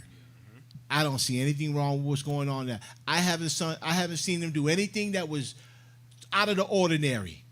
I mean, I see them with different kind of clothes on, but it looks like they're just having some innocent fun. Let's go. Verse 27. He again adjured them, saying, I adjure you by the death of our father Adam. Now you know, right? Just feeling that Hebrew culture, when you say, I adjure you by the death of our father Adam, he's crying out to them. Like this is like words of like endearment, you know what I mean? To say, please, by the blood of our father Adam, please don't go down there. Because he knew what was going to happen to them if they went down. And the Most High, we just read earlier, right? I don't know if you guys caught it, and I didn't emphasize on it, but there was more things that happened in those days that they were able to write. So they wrote down some of them so that we can understand certain things, but to write down everything, the same was said about Christ, that all the acts that he's done, if it was to be written, there would be no room to write everything that he's done. So we're giving these pieces so we can understand in the days of the coming of the Son of Man. Let's read. Second book of Adam and Eve, chapter 20 and verse 27. Continuing in verse 27. And by the blood of Abel, of Seth, of Enos, of Canaan, and Mahalalel. These are their forefathers. Grandfather, great-grandfather, great-great-great-great-great-great, all the way to Adam. Go ahead. To hearken to me and not to go down from this holy mountain. For the moment you leave it, you will be reft of life and of mercy. The moment you leave, you will be reft of life. What is life? Closeness to the Most High. Closeness to the Most High. And what is death? Separation. Separation for the Most High. You will be rift of the covenant of the Most High, and he will turn his back on you. This is what he's telling him. Abba will turn his back on you, and there'll be no more life in you. Please, my good sons, do not go down off of this mount. Go ahead. And you shall no longer be called children of Abba Yahweh. You shall no longer be called angels, the children of the Most High, but what? But children of the devil. You will become the children of the devil. So, in saying that, when you come into this knowledge and you're covenant with the Most High, then you become the sons and daughters of the Most High. We've proven that in Deuteronomy, the 27th chapter. When they came in covenant with the Most High, they then became the sons of the Most High and the daughters of the Most High. So when you become covenanted with the Most High, you become his sons. And when you become uncovenanted, you become the children of the devil, the deceiver. And he told them, if you left the Most High, that life will be ripped from you, and now death will be upon you. So please don't go, my sons. And like you said, priest, you always say all the time, like, you know, when we come under covenant, when you look in Exodus, I believe it's in Exodus 24, he said, now you've become the children of the Most High. What were they before that? They were just part of that righteous line. But after that, they came in covenant. They said, now you're the children of Abba Yahweh. Now you're the children of the Most High. So you got people that are chiming off saying, I'm a child of God. If you're not covenant with the Most High, it's fairy tale. It's that fairy tale that I've been telling you about. You living in the fantasy world. Every righteous individual was always covenanted with the Most High. And anybody who became the children of the devil, they were uncovenanted with the Most High. So, go ahead and read 22 and 10. Enoch 22 and 10. Altogether, not one of our fathers or of their children remained on the holy mountain. They all left. Every last one of them. And we told you before, Hasatan wants them all. They all left. There was some left, but I'm going to let the scriptures tell you who was left. So they all left. Satan got him. He was like, man, if I can get these last few, I'll be good to go. So who was left, Kahan Rashim? Except those three, Methuselah, Lamech, and Noah. There was the only three that's left. And ultimately, the Most High caused them two to pass away, not to see the wickedness that was coming on the earth, and left Noah, who he found to be righteous among all the men that were there. So among the righteous, they scarcely made it. Noah and his children made it. 8 persons out of that flood made it. How many do you think you're gonna make? How many do you think is gonna make it out of this destruction that's coming now? When the Son of Man comes, when Yahweh comes and bring this whole thing to an end. So it's not gonna be 8, but it's not gonna be what you think. It's gonna be a lot fewer than what you think. There's over approximately now 9 billion or approximately 9 billion people in the world. Trust me when I tell you, I don't think it's going to be even 1 billion that's going to make it out of here. I think it's going to be a lot smaller. As Noah in his days, when the flood came and took everybody and took everything away, he was left with his children, a small colony to replenish the earth. So what do you think is going to happen in the coming of the Son of Man? Most of these people, and we're gonna get that soon enough, are going to be destroyed, and there's going to be left a few brothers and sisters that are truly righteous and have been changed over to colonize and to replenish the whole earth again. Most of these people ain't going to make it, and we're going to prove that in the scriptures. So let us go to 2nd Ezra. Let's go to 2nd Ezra. You want me to get it, priest? Chapter 8. Let's lock it for a minute. 2nd Ezra chapter 8. Apprentice priest, Hakam. And then you can give me Ezra 9. Go ahead and read that when you get it. 2nd Ezra chapter 8, verse 1. And he answered me, saying, the Most High hath made this world for many, but the world to come for a few. This is Ezra, right? So when you look in the Bible, you see Ezra, E-Z-R, easy R-A. When you look in the Apocrypha, it says Esdras. This is the Greek or the Latin way of saying Esdras, right? And these are the same individuals. They're not two different individuals. It's the same scribe and priest that was in the Bible, Ezra. And the things that he's speaking here in the Apocrypha gives you more details than he does in the scriptures. Almost like scriptures in the 66, it gives the history of Ezra, and then here in the Apocrypha, it gives not only the history but also the prophecies that the Most High has given him. So the Most High is dealing with Ezra, and read that again in the first verse.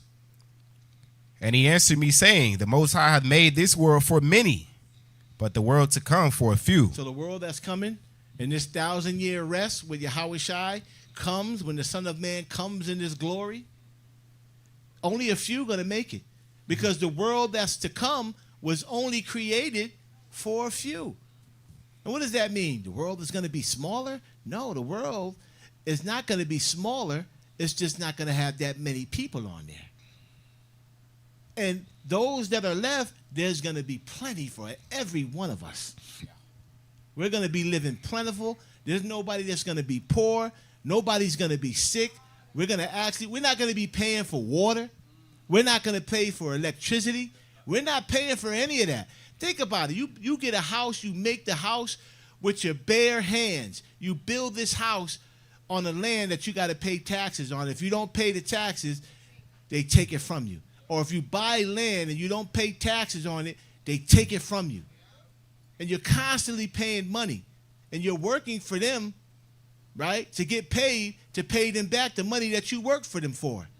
It's a revolving circle. It's like a dog chasing its tail. If you ever seen that, it is funny, but it's not funny when you see a man do it. Come on. It's sad when you see man running around chasing his tail like he's on that little rat wheel. And he's always moving but never getting anywhere. So let's read on. Verse 2. I will tell thee a similitude, Esdras, as when thou askest the earth, it shall say unto thee, that it giveth much mold, whereof earthen vessels are made, but little dust that gold cometh of. Even so is the course of this present world. Right. So just like gold is scarce, the righteous are going to be scarce as well. You ain't going to be able to find too many righteous. That's why the Most High said the righteous shall scarcely make it. If the righteous shall scarcely make it, then where were the wicked? You ain't nowhere in this vicinity. Yeah. So let's read on. And to make it plain, the righteous are those that are professing the seventh covenant. Khan. We're not Absolutely. talking about Christianity, Hindu, Islam. Very specific. Those that hold the Nazarene way, the religion of the Nazarene, as you hear about in other classes, those are the righteous. Khan. Because those are the ones that wisdom is dwelling within and with. And if you don't know what covenant you in, you already lost. Khan. And it's not the new covenant. It's not the new covenant. This covenant has a name. Kind. Right? And there's an individual that the Most High made the covenant with, right, to give it that particular name.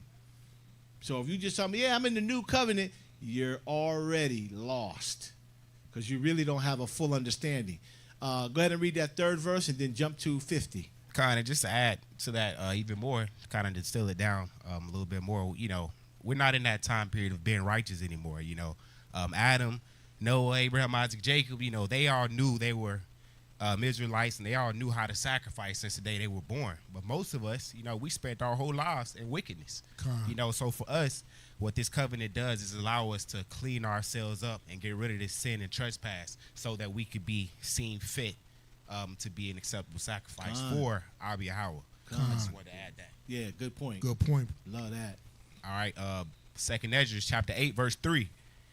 There be many created, but few shall be saved. Listen, there's not going to be many of us saved out of here. They just want to get that through your thick skulls right now. Because, you know, I just hear in the background, the Most High God is so loving that he wants to save everybody. Right. Yeah, he's willing that none be destroyed, but ultimately he understands the process of this thing.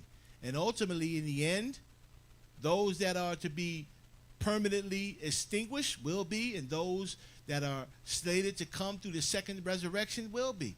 So there will be some of our family members and loved ones, because of a concerted effort being led by Yahushua to send up those prayers to make sure that the sin and trespasses from our family members who didn't have the opportunity to come into this can end up being cleansed enough to be a part of the second resurrection, and not to be carried away in the abyss and forever lost and gone, never again to see the Most High or family members, friends, brothers, and sisters again. Mm-hmm. This is what we're trying to avoid. But let's go, 50. 2nd Ezra 8, verse 50. Giving prophecy about the end times.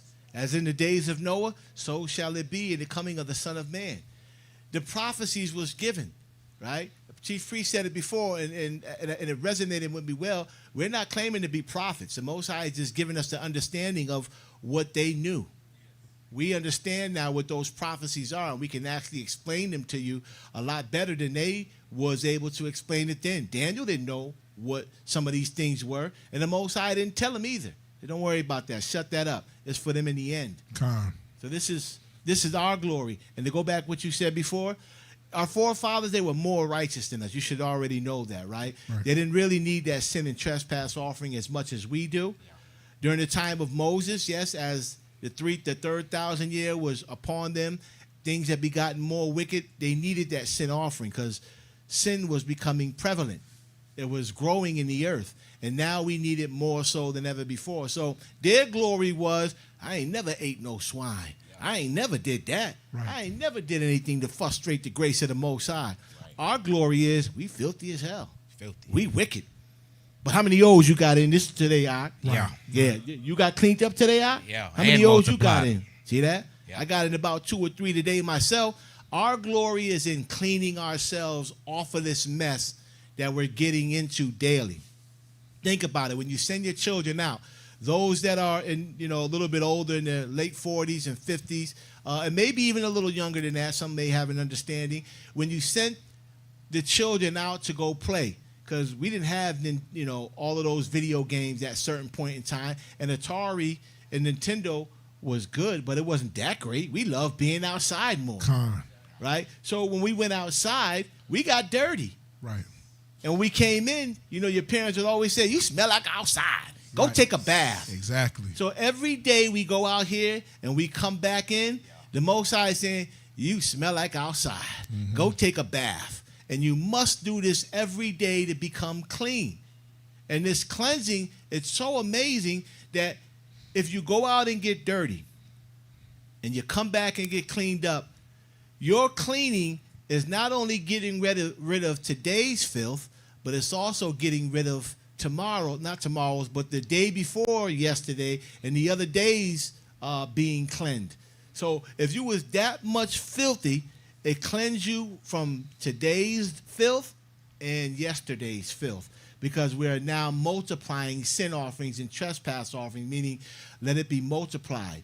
Because sin and trespass had grown so much, we needed a way to get rid of it a lot quicker. So it's not one sin for one sin trespass, one sin offering. Meaning one sin offering gets rid of one particular sin. It's now multiplied. So when we give up a sin offering, we gather multiple of these evil spirits of sin. We're gathering up multiple trespasses and cleaning them off our slate. So the more you get in those O's and the longer you continue to stay in them, the cleaner you become. So eventually, when the Heavenly Father is sending his angels out to look and see who are of them, I'm trying to give you something that you can kind of understand carnally. Yeah. They can see, oh, this dude right here is filthy. Yeah. Mm-hmm. This guy right here, he's a lot cleaner. I can see it in his spirit. You may not see it carnally, but in the spirit, you're being cleaned up. And these O's, despite what some have said, these oblations, they work. Yeah. So let's read so we can finish this up. 2nd Ezra chapter 8, verse 50.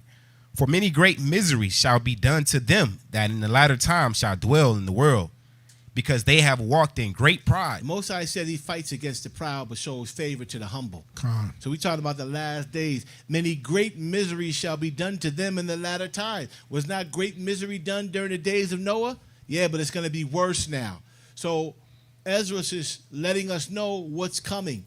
And this misery is already upon us. Let's go. But understand thou for thyself, and seek out glory. I like that. Understand for thyself. And seek the glory. Go ahead. For such as be like. So you got to look for other guys, other brothers and sisters who be like you, who want to be righteous, who is tired of this world, who want to serve the Most High in truth and in spirit. Go ahead. 52. For unto you is paradise open. The tree of life is planted.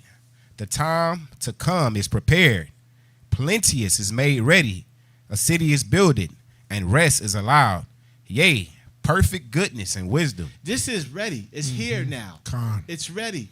That city, that building, it's already building for us. The only thing we now need to do now is to get in covenant with the Most High and reveal who sin is. And start bringing brothers and sisters, as well as the other nations, in covenant with the Most High. This is our job as the priest here at the House of Wisdom, to make sure that everybody understands righteousness and are covenanted with the Most High. Because right now, most of the world is uncovenanted with the Most High. And you being uncovenanted is going to bring death to you, not life, as it did those of Seth's children who came off of the mount. Let's read. Verse 53. The root of evil is sealed up from you. Weakness and the moth is hid from you, and corruption is fled into hell to be forgotten. This is for those that are in covenant. If you're not in covenant, if you're not in the seventh covenant, then this is not talking about you. Like I said, you can't be talking about, yeah, we keeping the commandments to the best of our ability. You know, we in the law of Moses. We in the covenant of Moses. This is not going to work for you. This is not for you. This is for those that are in the Davidical covenant, the seventh covenant, and that are covenant with the Most High. You came into this marriage to the Most High, and you made a vow to the Most High that you would keep his law, statutes, and commandments, and in return, there will be blessings. And if you become uncovenanted, there will be curses. Let's read. Verse 54. Sorrows are past, and in the end is showed the treasure of immortality. This is what we're getting in the end, immortality. I want immortality. Con. All this other stuff, you can have that. Yup, ain't no substitute for immortality. Nah, man. Immortality? What? In righteousness? And then being spiritual? Listen here. How many of you just desired, right, even in your wickedness, to be able to have the power to walk through walls? And you thought in your wickedness, if I had that power, I would go in the bank in the middle of the night. See, these powers are greatly desired. But when you're in wickedness, that's why the Most High said, I ain't giving these jokers nothing. Right. Because wickedness, as it was when the children of Seth came down, increased. Imagine us having that spiritual power and being wicked. It will increase worse than when they fell. Con. Because then we'll be out there trying to teach, you know, these women, yeah, girl, you know, this is how I did that. Let me show you something, girl. Cut these roots like that, and you do this, and you say that. You know, you feel like the man. But it's wickedness. That's why the Most High is trying his righteous.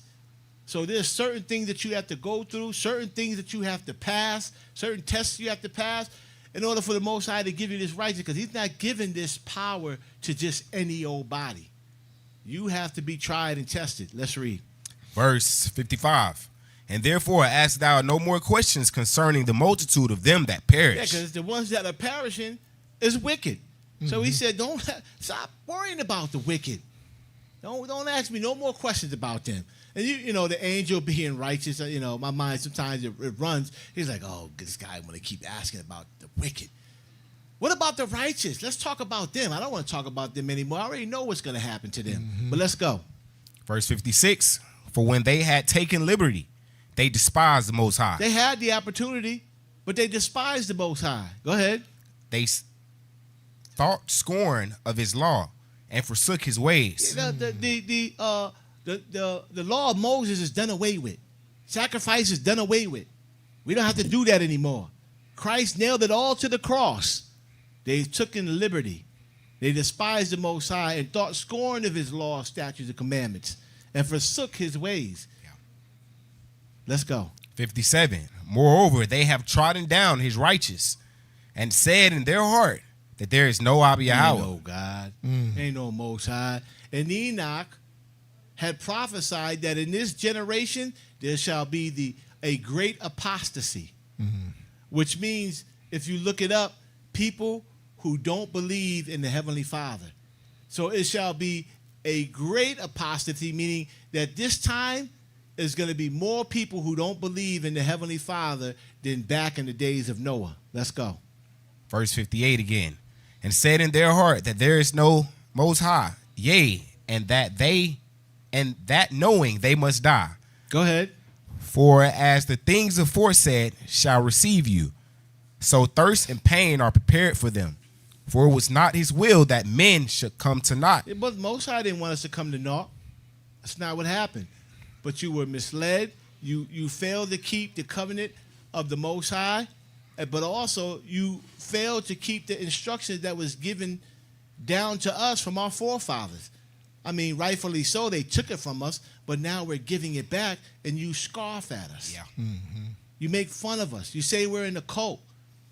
You say that ain't my Jesus. You say all these foolish things. And what do you think is going to happen to you in the end of it all? Let's read. Verse 60.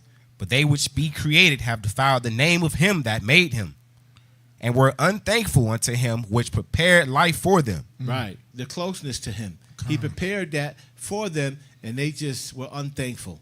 Go ahead. And therefore is my judgment now at hand. Now at hand. Right now, the judgment of the Most High is at hand. All the turmoil that you see, all the corruption that's going on, that's the judgment of the Most High.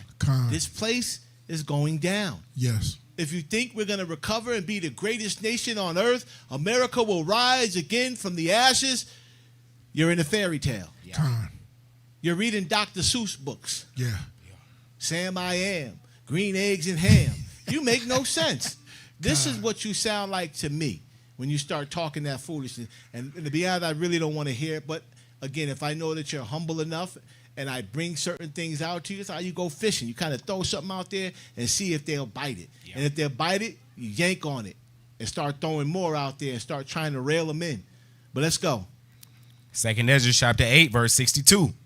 These things have I not showed unto all men, but unto thee, and a few like thee. Look at. Do I need to say anything about that? Checkmate. Yeah. Listen, Christ said the same thing to the apostles, right? Why are you speaking to them in dark sentences and sayings? Why don't you just be plain to them like you being plain to us? And he says, for it is given to you to know the mysteries of the Most High. But to them that without, it is not given. That gives me goose pimples to know that the Most High ain't calling everybody. That's right. And to know that the Most High is not calling everybody, damn it, I hit the jackpot. I hit the jackpot because I wasn't more righteous than anybody else in this world to be able to be the one chosen to come here in the house of wisdom. Yeah. Who am I? Right. Right? Who am I? I'm nobody, and I'm not greater than anybody else that's out there. But thank you that you gave me the opportunity, right? And not only gave me the opportunity, he put the spirit in me to go head first and headlong into this thing. Right. So thank you, Abba, because I didn't do anything to deserve it. And I pray the Most High that I can have that stick-to-itness until the end, because this is not guaranteed to me. Like Paul says, you make your election and your calling sure by always examining yourself. Never be proud. Always be humble. The Most High loves a humble individual. He shows favor favor to the humble, but he fights against the proud. Let's read. And I want to add, priests. Yet the only difference is that the men that you see on the stage and those that have come under the covenant, they haven't hardened their heart to when the Most High was calling. Absolutely. And every man and woman knows this. There's a point where truth is presented to you and you only can embrace it or reject it. And only you know, And so if you hearing truth today and understanding has been given, embrace what the Most High is saying and accept it. Don't harden your heart to what the Spirit is trying to do. In other words, Listen, don't care nothing about what your pastor may say. Con. He may call you and say, hey, sister so-and-so, brother so-and-so, we haven't seen you in the church in a while. What's going on? Tell him. Tell him the truth. And hang the phone up. And keep moving. This man can't put in a good word for you. He can't even send up no prayers for you because the thing that he is in, unbeknownst to him, is pure evil. And the Most High hears not the prayers of the wicked. Con. But he says he hears the prayers of the righteous. So let's read on. Verse 62 again. These things have I not showed unto all men. He ain't showed this to everybody. He's not going to show it to everybody. In fact, you may see it, but you'll look at it like, I got Jesus. I don't need that. Let's go. Mm-hmm. But unto thee, and a few like thee. Then answered I and said, Behold, O Most High, now hast thou showed me the multitude of the wonders which thou wilt begin to do in the last times. Right. He showed him everything that the Most High would begin to do in the last days. Ezra was shown that. Go ahead. But at what time thou hast not showed me. But at the time that you is given, I don't know. So as we did in this series, we showed you that we're coming close to the end. This is evident. The 6,000 years is almost up. And we know what's going to happen in the 7,000. But exactly when, which year, we don't know. Which day, we don't know. Now, as we get closer, the Most High will reveal it, as he has done many times. So, what verse are you in? That's it. That was verse 63. All right, Kahan Rashim, give me Ezra's 9 and start from the 7th verse as we begin to bring this to a close. Go ahead. And everyone that shall be saved and shall be able to escape by his works and by faith whereby ye have believed. Read that again. And everyone that shall be saved If you're going to be saved, everyone that is saved, go ahead. and shall be able to escape by his works. There's works that's got to be done. You saying we have grace. We have mercy from the Most High. Christ nailed everything to the cross. We don't have to do anything. He got rid of sin for us. If that's the case, why is there evil still in the world? Con. Explain that to me. How did he get rid of it and it's still here? Somebody's lying. Somebody's lying somewhere. Mm-hmm. So it says if you want to be saved and escape this world, you have to put in work. What is the work? Well, Paul says it, right? Because you're saying y'all focused on the old too much, right? And then you say we're in the new, we're not in the old. Paul says that no whoremonger, no thief, no robber, no man that is an abuser of himself shall enter into the kingdom. Con. Where did he get that from? That's the Old Testament. Yes. That ain't nothing new that he created. Right. What did the Most High say in the old about an adulterer? That death came unto an adulterer. There was no salvation for someone who committed adultery. It was death. And then when you did other things that he names, it's all in the law, statutes, and commandments of the Most High. So what is Paul saying? That we still doing the things according to the old. Nobody told you to stop doing that, and we brought that out before. Christ said, listen, you got to keep these commandments. You got to keep them and you got to do them. Because if you don't, you're not going to be entering into the kingdom at all. But if you do, you shall be called great. We read all of this before. Let's read on. Continuing in verse 7. And by faith whereby ye have believed. And by faith, if you have no faith, then how are you going to be saved? How are you going to put forth works if the Most High haven't give you any faith? We already told you. Where's that at? There Another it is. I was about plug-in to say, for yeah. messianic faith. Mhm. If you know what faith is, then you know that that faith is going to carry you to the next day or the next event that takes place. So we won't give that away because we do want you to buy the book. It has nothing to do with the money. It has something to do with what comes with you understanding faith. A whole lot of stuff comes with understanding faith and understanding the things that we're telling you today. Salvation is one of them. Yeah. So if you want to escape, there's works that you're going to have to do. Works without faith is dead. Con. So Abba gives you the faith, and because you get the faith, evidence that the Most High exists, you keep walking in that way. Right. Until the Most High gives you something else to continue to walking in that way. Let's read on. Huge piece of the puzzle. Yeah. Verse 8, shall be preserved from the said perils. Right. So if we're going to be saved, we have to escape by certain works. What is the works? You got to come into covenant with the Most High. You got to bring yourself down here to the house of wisdom and become a seventh covenant member by giving vows by way of the priesthood. If you don't have a priesthood, if they're not giving up the vow offering, there is no covenant to be made. You see? So if you want to be saved and delivered, the works that you have to do is become covenanted. Keep those laws, statutes, and commandments. The 10 commandments are not in 20. We've proven that. It's in Exodus 34. And in those 10 covenants, there are feasts that we are to keep. There are feasts that we're commanded to keep in Leviticus, the 23rd chapter. Who's keeping those things? These are the works that you must do. You must give up your oblations every day, your trespass offerings, your sin offerings, your peace and thanksgiving offerings daily. Pick up your cross and bear that burden daily. Con. This is the works that you must do. You must come to the feast. You're not coming to the feast? What is the problem? You got to come to the feast. It's commanded of us to come to the feast. So let's finish this up. And just to put a plug out there, get the calendar. If you want to know how to truly worship the Most High, it's all codified in that 5th edition or 4th edition. I think those are the only 2 editions we have left. So get yours and you can have it written so you can understand what you need to do. And might I add to that too, you mentioning keeping the feast. We see a lot of Hebrew camps get together and hang out, and it's just a party. These feasts are centered around oblations and sacrifices. You know, nothing else. All the fun comes after. We don't eat no food. We don't have no fun. We don't do anything until the Most High get his first. He get his sacrifices first, what he commanded us, and then we go into the feasting in his feast. Right. These are not our feast. The Most High tells us in Jubilee that he gave us this gift to keep the Shabbat with him and the angels and to keep the feast with him and the angels at the time and the point that they're keeping it. He said it was a gift. It was a blessing. And a lot of us don't see it that way. I do.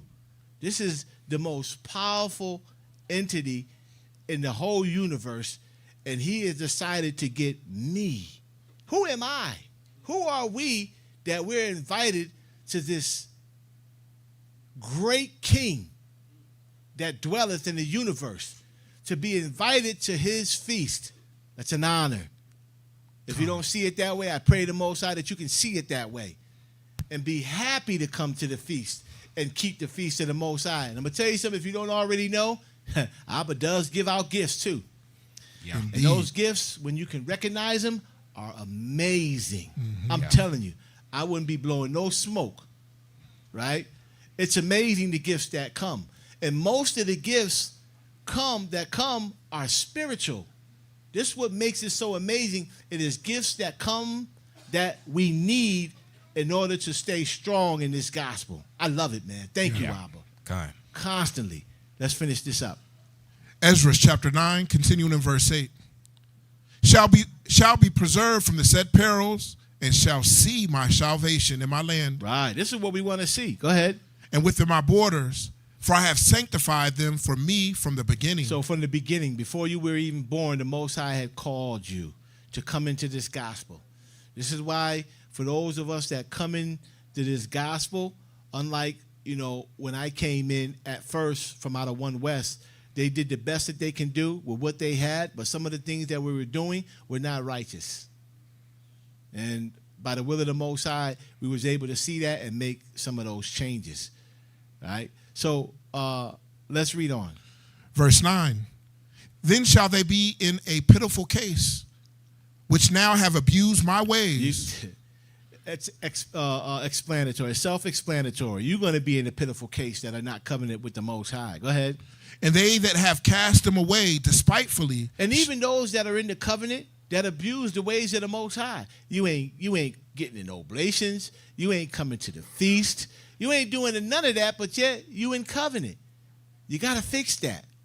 And I say that with all sincerity of those members of the house of wisdom that are coming in and you're not coming to the feast. I get it. If you don't have the finances or the money, that's going to be between you and the Most High. But to be honest, some of you are going on trips that are past Atlanta, Georgia. Some of you are ending up in Dominican Republic. Some of you are ending up in the Caribbean islands. And you can't stop by the House of Wisdom to be a part of a feast. Where'd you get the money to go on vacation? This is what I'm saying. The Most High not going to play with you. I already see what's going on. But I adjure you in the same way that Jared did his sons, that listen, start focusing on the Most High. Build your schedule around the Most High's plans that he has for us or what he has commanded us to do. Maybe I can pencil you in Thursday, Abba. Oh, no. I got to go. Yeah, me and the wifey going to be on vacation Thursday. Next month, I promise, Abba, I'll be right there. Nah, you can't do that. You know, when we go on vacation here, you know what we do? We go, when's the feast? All right, we can't go to vacation on that week. Right. The feast is coming up that week, so we can go next week. And a lot of times what we do, and it's not, it's most of the time that we do when we get together and we do these things, we make sure that it's centered around the feast, but also even among the Shabbat, sometimes we're like, okay, you know, we'll leave on first day, which is Sunday, and then we'll get back by fifth day or sixth day so that we can be ready to come back from the Shabbat. So there's some time that you may not be able to do it, but there's other times. But the point I'm trying to make is Abba is your life. So you center everything around Abba and what he needs for us to do. If you want to be delivered and you want to be saved and you want to become stronger, these are the things that are necessary. And I'm saying it because I had to make those changes. These brothers here, apprentice priests, and the priests, Kahan Rashim, and the apprentice priests are come. We've done the same thing. We're doing the same thing. We're not doing anything different. So we know this works. This keeps you in line. And this keeps you a little bit stronger than you just willy-nilly, just moving. But let's go ahead. Chapter and verse. Ezra chapter 9 and verse 10. For such as in their life have received benefits and have not known me. Yeah. See that? As such as received benefits. Who gives benefits also? We know the Most High gives benefits, right? Who else gives benefits? Satan. Satan. They have gotten benefits and have not known the Most High. Go ahead. Verse 11. And they that have loathed my law while they had yet liberty, and when as yet place of repentance was open unto them, understood not, but despised it. So repentance is being shelled out to everyone. Everyone that is in the world, everyone that comes in contact with one of these videos, we're warning you. And we're letting you know. And a lot of you are just shooing us away. You know, it's going to be pitiful for you in that day. It's going to be a pitiful case. Go ahead. Verse 12. The same must know it after death by pain. Right. Because you're going into duty L. Yeah. And in duty L, the devil is not there. Con. He's there, but he's not ruling. He's not running things. There are righteous angels that are delivering the punishment not only to those evil spirits of sin, but also to those evil workers that were here in the flesh that lived their lives wickedly. They must know it by pain, because those angels that is delivering the pain are not wicked, they're righteous. Con. And yes, Satan is there too, being punished. When I say Satan, I mean the adversary. All the adversaries that was against the Most High that fell, Cain and his children, they're all there being tortured by righteous angels. God. The scriptures tell us that. But the Catholic Church teaches you that the devil is red all over with horns and a tail and a pitchfork. Right. Fairy tale. And he rules the underworld. And he rules the underworld. Lies. He don't rule nothing under there. Con. Nothing at all. He rules.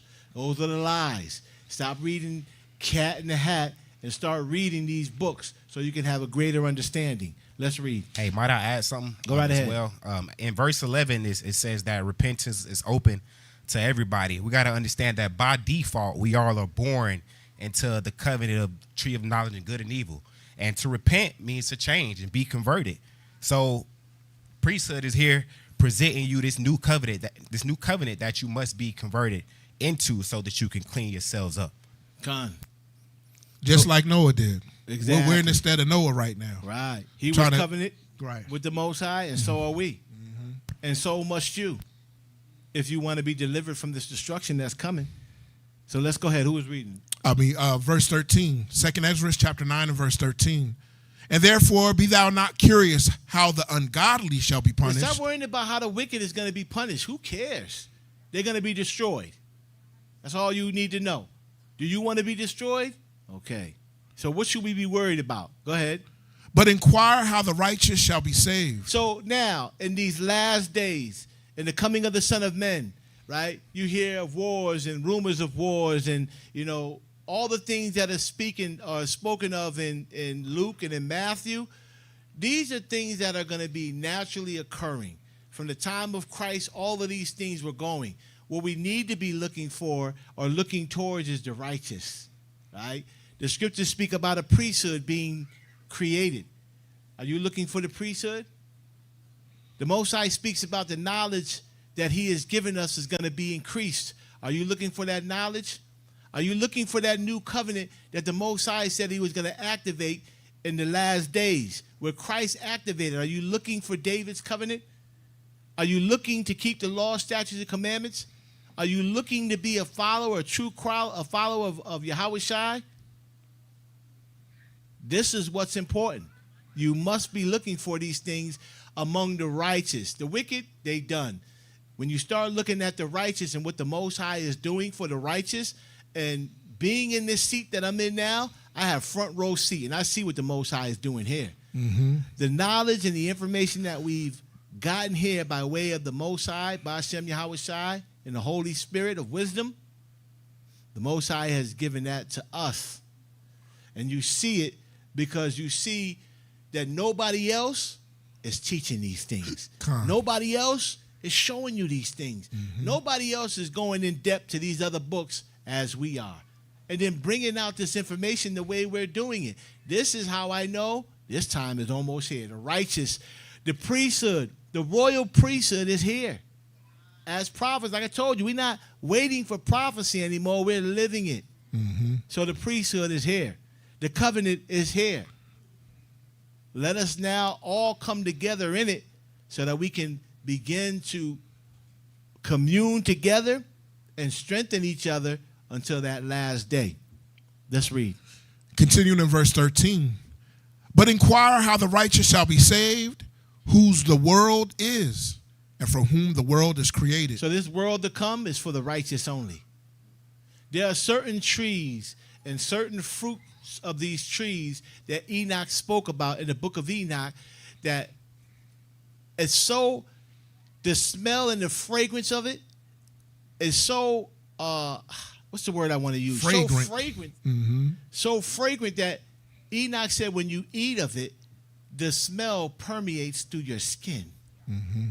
And he said, no one is allowed to eat of these trees but the righteous that are changed over. Man, listen, I want part of that. I want a part of that. All this stuff here is just dry. It's boring. Been there, done that. So let's read on. Verse 14. Then answer I and said, I have said before and now do speak, and will speak also hereafter, that there be many more of them which perish than of them which shall be saved. See that? There's more that's going to be perished than them that's going to be saved. This is what we're expecting when Yahweh Shai returns. When that 6th day comes to a close. We're looking to see more that are perished and more that die than they that are delivered. Let's go. 2nd Ezra chapter 9 and verse 22. Let the multitude perish then. Let them perish then. Which was born in vain. He was born in vain anyway. And let my grape be kept. Let my grape be kept. This is what Abba is saying. Let them go. I got them in the end anyway. Certain of them, they ain't coming. But the rest of you, I got you in the end. I need the tip of the spear right now. I need the best of the garbage. Because we're not the best of the best. The best have already come and gone. We're talking about Abraham, Isaac, and Jacob. We're the worst. We're the best of the worst. And I give thanks for even that, because when the Most High comes and changes, we'll again be even better than that. Con. So let's read on. Where you at? Latter part of verse 22. So the Most High said, let my grape be kept. Go ahead. And my plant, for with great labor have I made it perfect. So with great labor is the Most High transforming us into the thing that we shall become, spiritual, righteous, right? And also worthy to be a part of this new kingdom, to be citizens of the kingdom of heaven, of the city of Adam. It's an honor. So, apprentice priest Hakam, give me 2 Peter's 3:11, and you give me Luke 21. Con. Hey, before we move on, man, I just want to say something about this specific chapter and the verses that we just went through. I mentioned something about verse 11, about how this new covenant is presented to everybody. But verse 12 is powerful as well. It says the same person that this covenant was presented to when you chose not to come in, you know what I'm saying? It's like you're going to know it after you dead and gone, after you can't join no more. Yeah. So if you listening to this live right now, or if you heard about the covenant, don't let this be you. You know, you need to get in and you need to join. You need to make your vows to the Most High and be saved. Because if you don't do it now, there's going to be a point in time where it might be too late for you, you know. So don't be that person. That's all I got out. Con. So let's go ahead and hit 2 Peter 3.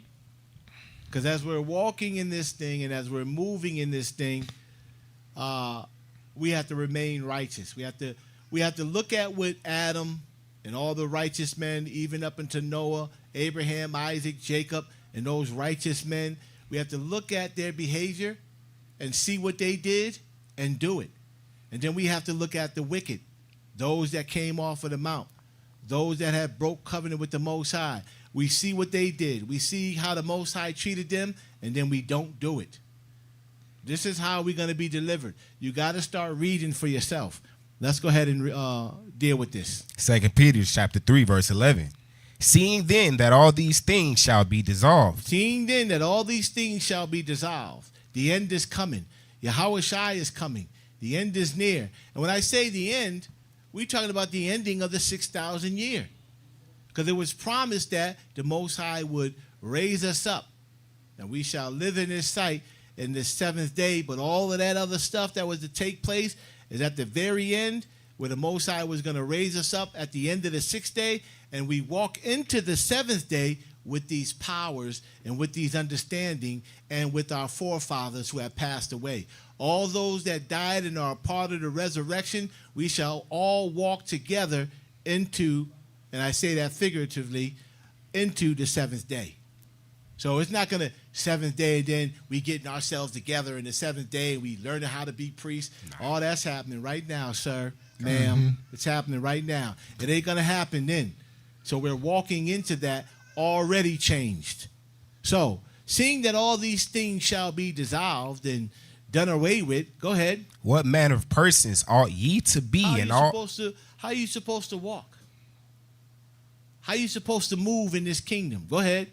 What manner of persons ought ye to be in all holy conversations and godliness? Right, you're supposed to be a certain way. And we named it, coming into covenant, making an agreement with the Most High that you would keep his covenant, that vow, that you would do his commandments and keep them. And if you do, the blessings will come. And if you don't, the curses will come. That you would give up oblations on a daily basis, give up trespass offerings and sin offerings and your peace and thanksgiving offerings daily. Mm-hmm. This is the kind of person that you ought to be. We don't go to clubs. We're not out there chasing women. We're not out there chasing men. We're not out there chasing clout. We're not out there chasing the bag. We're out here chasing righteousness of the Most High. So this is how we ought to be in these last days in the coming of the Son of Man. Because Noah during his days and his sons maintained their righteousness and were delivered. Mm-hmm. So what order, what manner of men or persons ought we to be? Walking in this righteousness in our covenant that was given to us. The Most High gave us a covenant. Let's walk into it and let's live in it and let's get those blessings. Let's read on. Verse 12. Looking for and hastening unto the coming of the day of our Yahweh. This is what we're waiting for. We can't wait for that day. Go ahead. Wherein the heavens being on fire shall be dissolved, and the elements shall melt with fervent heat. Nevertheless, we, according to his promise, look for new heavens and a new earth, wherein dwelleth righteousness. We're according to his promise. This is what we're looking for, because he promised us to give us that. And I want it. As long as I'm doing what I'm supposed to do, I want that. And the Most High said he would give it to me. So I will always make sure that I walk circumspect, that I give up these oaths, trespass, sin, peace offerings, thanksgiving offerings continuously. And the priesthood and the congregation is here to help you remain strong. This is why we're here. You need the priesthood? Contact us. You have a question? Contact us. Yeah.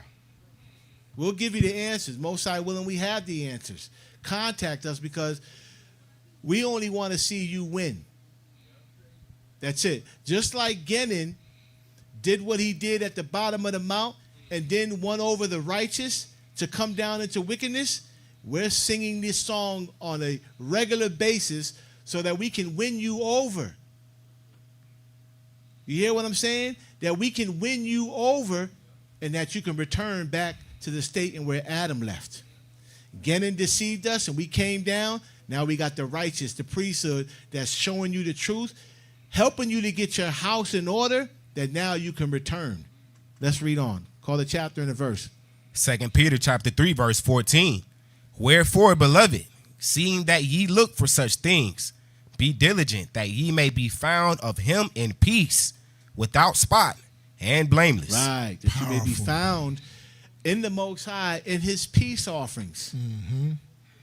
You keeping his peace offerings, you getting yourself cleaned up, and you without spot and blameless, that's where you want to be. Come. That's where you want to be.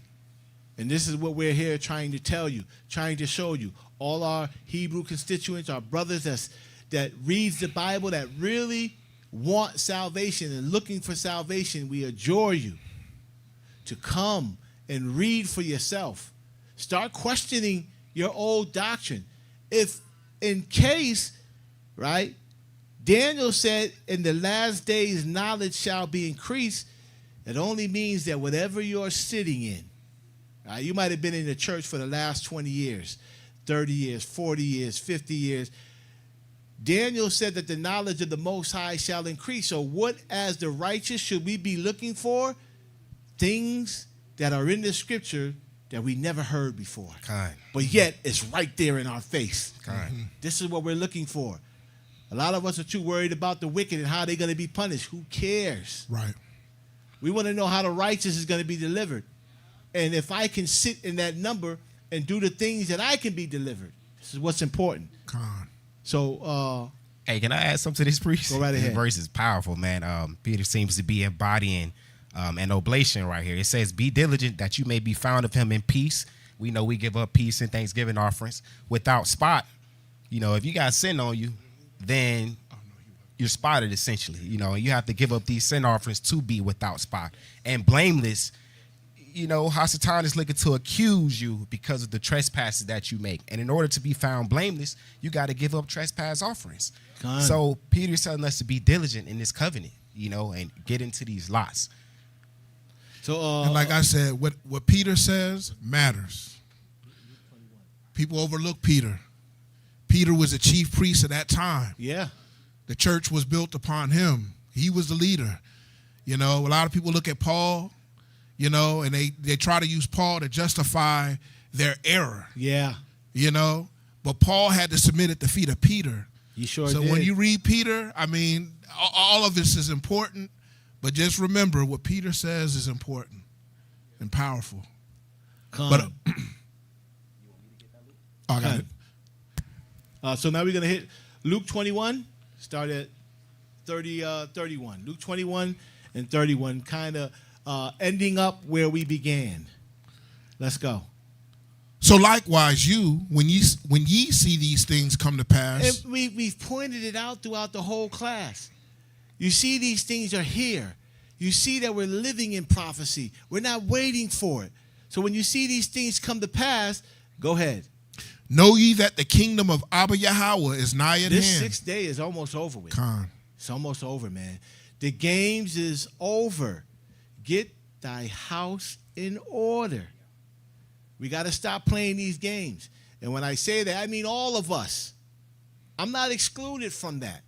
You might think because I'm sitting here as a priest with the title of the priest and I'm teaching a class that I'm exempt from that. I am not exempt from that. We all have to get and keep our house in order until that final day. Let's read. Verse 32. Verily I say unto you, this generation shall not pass away till all be fulfilled. This generation that is here now, you ain't going nowhere. You will see the end come. Some of us, of course, may die because of old age. Well, the Most High may call us. But this particular generation right here, you're going to see the end coming. You're going to see it. And it's going to be sooner than you think. And it's going to be far beyond what you thought would happen. Because I know a lot of you in your mind, you thinking Jesus is coming one way, and he's coming a whole nother way. In a way that you was like, huh? No, that can't be Jesus. The Pharisees, they had the same problem. When he came, they was like, nah, surely this great king that's coming is going to sit with us. Right. And be hanging out with us. But when they saw him, they're like, what? Nah, ain't no way. You hanging with this guy? You know he's a sinner? Oh, absolutely not. He ain't the Messiah. And then he's always cussing us out. How is he the Messiah? Calling us vipers, calling us snakes, Right. calling us hypocrites. This guy is a beast. Nah. Hey, listen, we got to get rid of this guy. He making us look bad. Yeah. So in the same way, when he comes, you're not expecting. Look, most of you, let's be honest, you thinking this Caucasian guy is coming out of the sky with roses, and at that moment, he's going to say, come, my child. Mm-hmm. This is the truth and what you've been seeking for all your life. No, ain't none of that happening. At all. At all.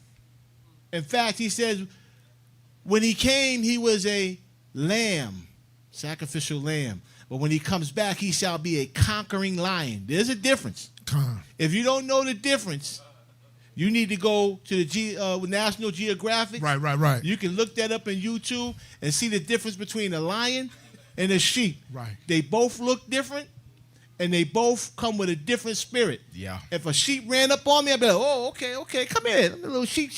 But if a lion roll up on me, You're through. if a lion roll up on me, believe me, I might just drop dead from fear when that lion shows up. Mm-hmm. So you're busy thinking Yahweh Jesus the Christ is coming back kind and gentle. Lions, when they ready to eat and devour their prey, they not coming nice. Right. Ain't no And talking. And they mean business until the business is over with. So when he comes back, it's not going to be what you think. Let's finish this up. Luke chapter 21 and verse 33. Heaven and earth shall pass away, but my word shall not pass away. These prophecies, the words of the Most High shall not pass away. Go ahead. And take heed to yourselves, lest at any time your hearts be overcharged with surfeiting and drunkenness and cares of this life. So he's telling you, take heed to yourself. If you love this world, if you love the things of the world, then the love of the Most High is not in you. He hates this world. The scriptures tell you, love not the world, neither the things that are in the world. For the things of this world is not of Abba, but of this world. And who do the things of this world belongs to? Hasatan. Most High has given it over to him. So love not the world, neither the things that are in the world. So read that again. Verse 34. Take heed to yourself. Lest at any time your hearts be overcharged with surfeiting and drunkenness and cares of this life. And so that day come upon you unawares. So that day is going to come upon you unawares, because a lot of you don't know. Oh, we don't know when the Lord is coming. Mm-hmm.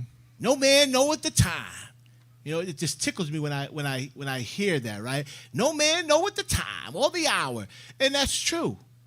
But we have an idea that the 6th day is almost over with. Right. So we know that the time to get your house in order is right now.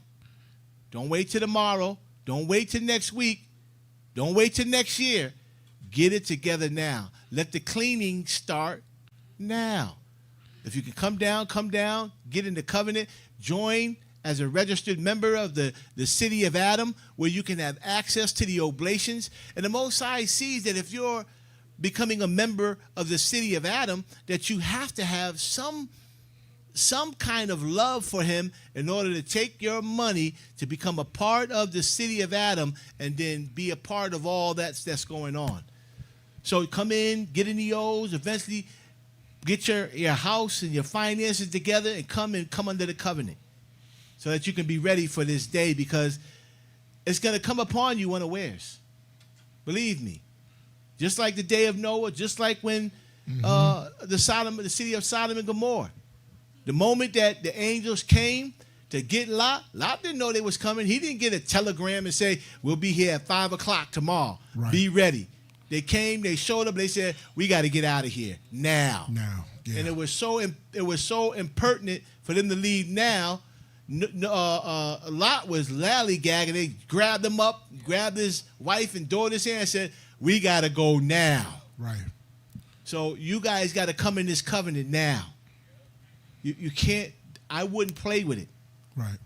Now, if you don't have the means to, trust me when I tell you, if you belong to Abba Yahweh and the Most High loves you, trust me when I tell you, you are going to be all right.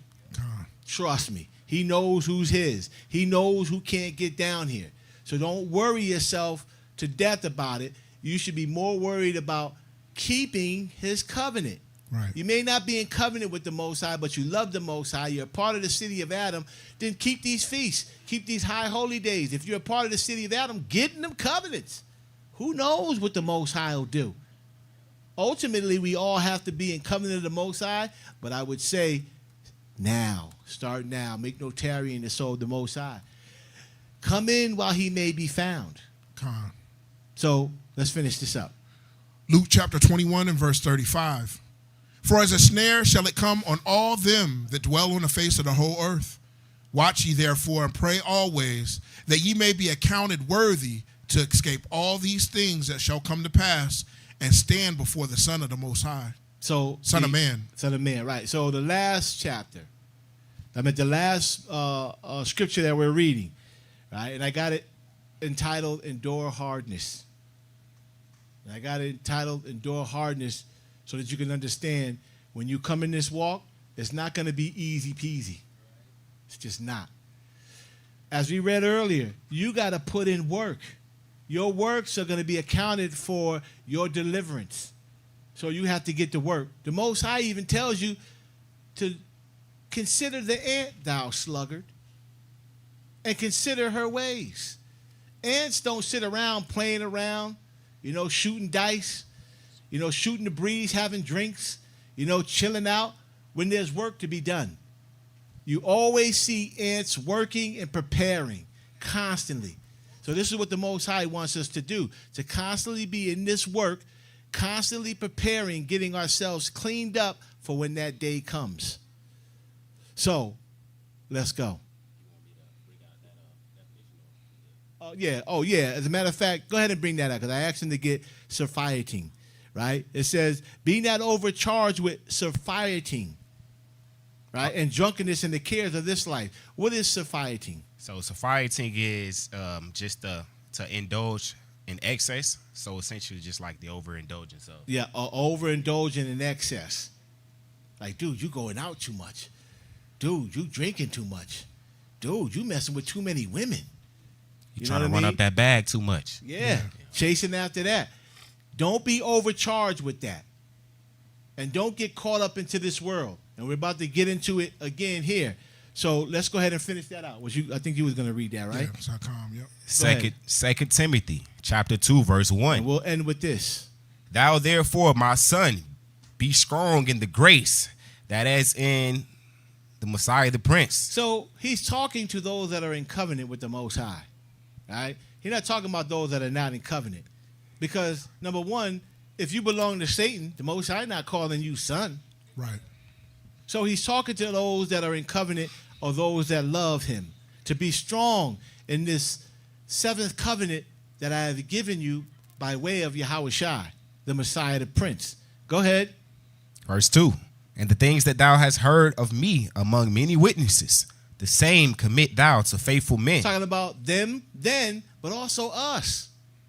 Therefore, it says, commit yourself unto faithful men, right? And the things that thou hast heard among me and many witnesses. We are the witnesses, right? And you're hearing many things from us that are in the scriptures that you haven't been taught, that they're lying about, right? And commit yourself to those men, those priests in the priesthood, those congregation members that are in the seventh covenant, right? Be faithful unto them who are faithful unto the Most High, right?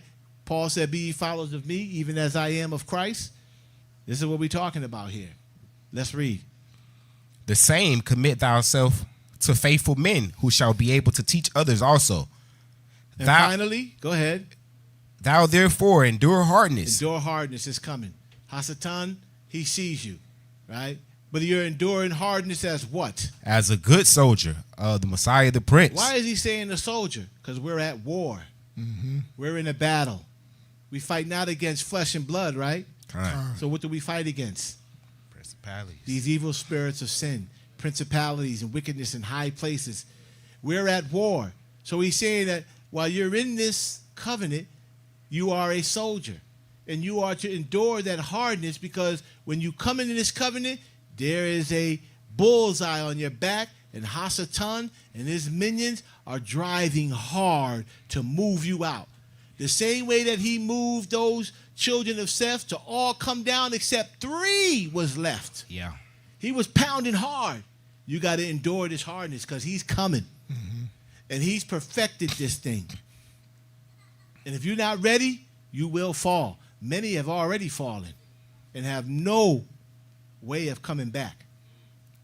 So endure that hardness as a good soldier. Go ahead. Verse 4, 2 Timothy chapter 2, verse 4. No man that warreth entangleth himself with the affairs of this life. So when you come into this army, when you come into this truth, when you come into this covenant, and you begin to do the things that are pleasing to the Most High, you are not to entangle yourself in the affairs of this life. Forget about it. We got to be here, right? You got to work. You see your family. You may do certain things with your family, but Abba comes first.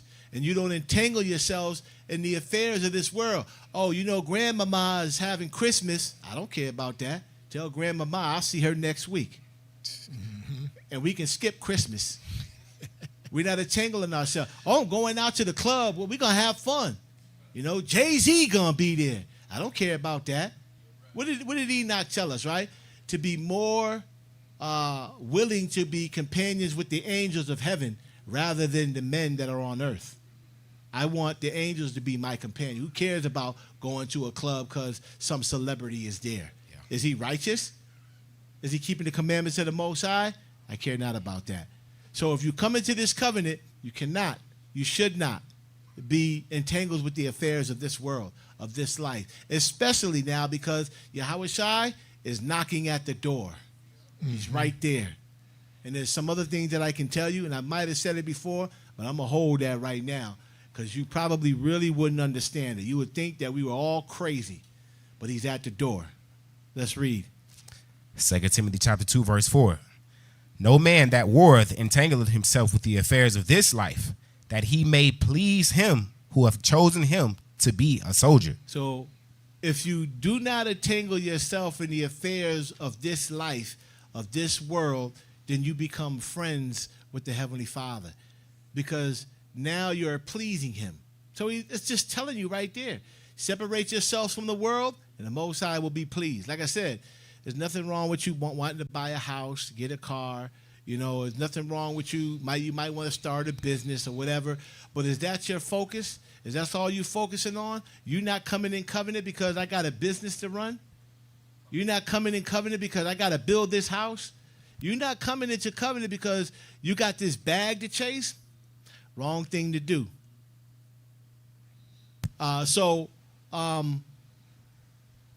In doing that, you please the Most High. And why wouldn't we want to please our Father that is in heaven? So with that, that's all I got. Somebody got something? Oh, I just wanted to read the next verse. Go right ahead. This is verse 5. It says, and if a man also strive for masteries, yet he is not crowned, except he strive lawfully. Right. If you're not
Reset. All right, we back.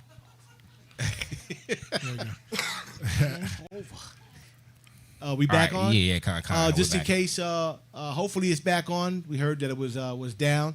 We're saying that we over. The class is over. Hopefully you got a lot out of the class.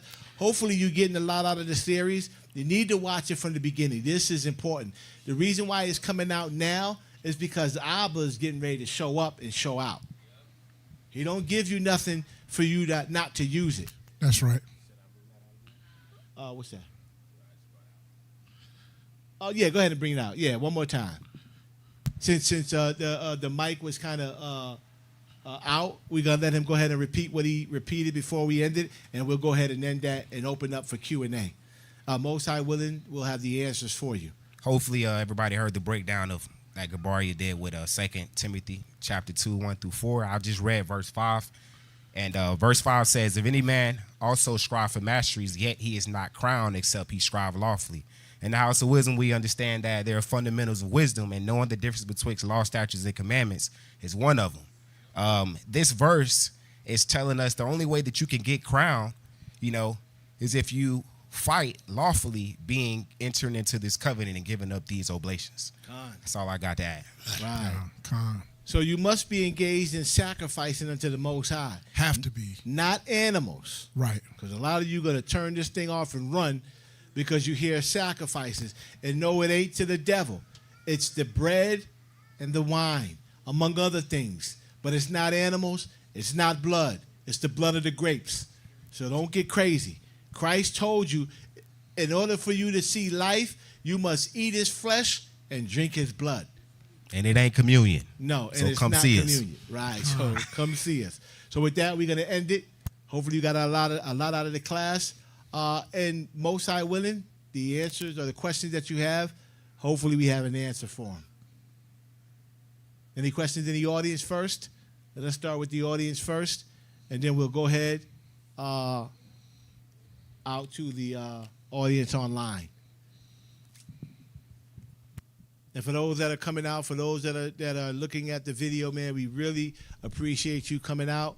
For those that are diligent, that are out there, those that are taking the time, if you come across this and you see it and you study and we appreciate everything that you do for us, because the priesthood is nothing without the congregation. I'm going to tell you that right now. The priesthood is nothing without the congregation, and the congregation is nothing without the priesthood. So we need each other. We can't do this without each other. So let us be in understanding. The priests are here to do a job. We're not better than you. You know what I mean? The Most High has chosen us to do a particular job, and he has chosen you to do a particular job, and we need each other. That's right. The questions in the audience. Can I add something to that, please? Yeah, go right ahead. And, when the congregation does their part, that's them engaging in the worship. Just because you're not voicing or facilitating the offering of the Most High doesn't mean that, your engagement is worthless. No, it counts as everything. Believe me. And there's blessings coming for that too. On both sides. With Israel and the nations. Yeah, I keep bringing that out because this doctrine that's going out, the nations can't be delivered, is pure foolishness. Pure foolishness. So the questions in the audience. Shabbat Shalom. Shabbat Shalom. Shabbat Shalom. Will everyone in the seventh covenant be saved? Well, there's a lot of brothers and sisters that are coming in the seventh covenant that have walked away from it. You come in the covenant, you don't walk. You can walk away from the covenant, but it doesn't exclude you from your duties. So once you come in, you're always in. There'll be situations where your sins are not going to be accounted for anymore. If we do the AM on you, or if you leave out, then Abba's just going to cut you off, right? So if you're in the seventh covenant, if you're not doing what you're supposed to do, this ain't talking about you. You got to come in and you got to put in the work. If you're not putting in the work, don't expect any rewards. Strive lawfully. Right. If you're not striving lawfully, you're not getting the crown. You can hang that up. Mm-hmm. And I say that even with me. That even goes for me. And I'm saying that because I don't want you to think that, I think that I got this in the bag. I'm still fighting every day. I'm in the moles every day. Some days more than others. So I'm fighting every day. And even more so for the priesthood. Yeah. Hasatan knows at the front line, you're the tip of the spear.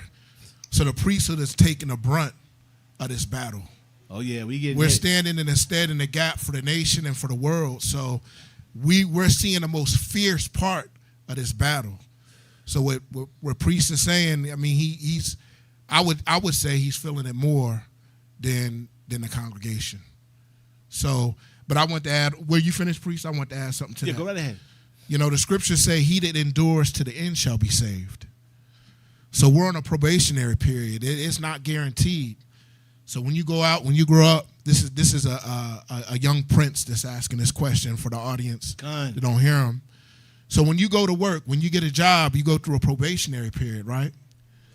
So you don't get the full benefits, you don't get the full things until you complete that 90 days. And when you complete that 90 days, now you get the full benefits. You get the paid vacation, you get the health and the medical, you get all these different things. It's the same way here.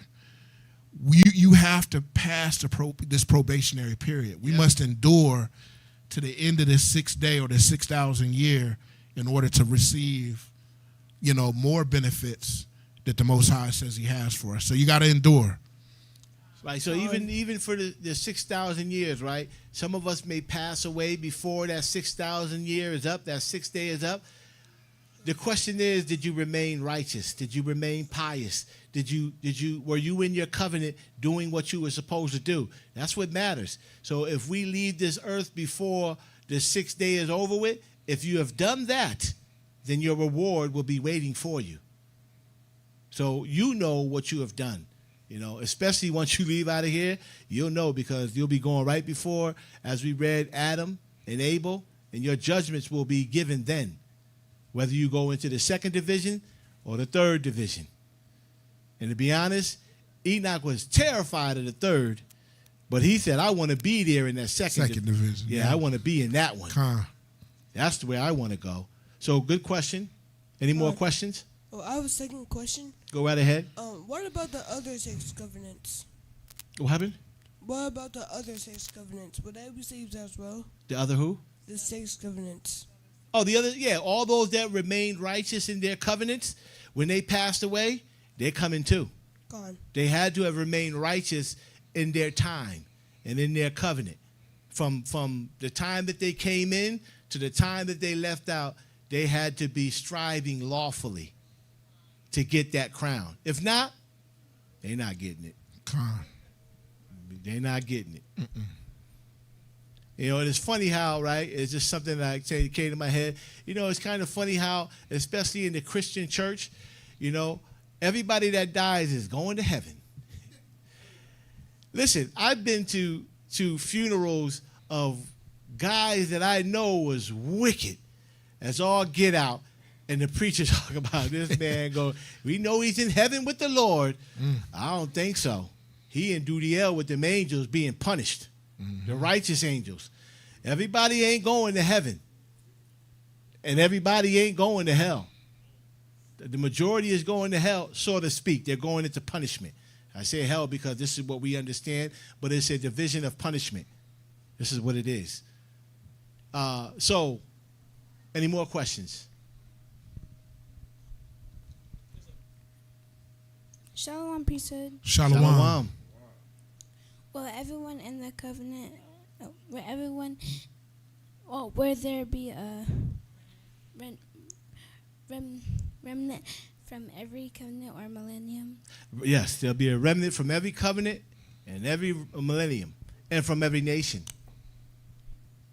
So it's a good question. There will be a remnant. So out of all the nations, even though the righteous shall be scarce and it shall be few that make it to this world to come, it's going to be a few from out of every nation. So, great question. Shalom, priesthood. Shalom. Shalom. I have a question about spiritual sacrifices. For those who might look at spiritual sacrifices as like sacrificing your time, praying, and just like prophesying or like speaking to a brother or a sister about the truth. Can you give like a breakdown? You kind of already said it a little bit, but just for those who might be confused about what a spiritual sacrifice is, can you expound on that? So a spiritual sacrifice in this seventh covenant is we're not sacrificing carnal animals. All right? We're using the bread and wine, which is in representation of Christ's body, which he said we must eat, and his blood, which we must drink. And in this, there is something that is well known among Hebrews who know their culture, that this was handed down from our family that we continue to sacrifice. And in this, it was never sacrificing your time as a part of the sacrifice, even though in order to sacrifice and go do these things to the Most High, you have to take time out to do it.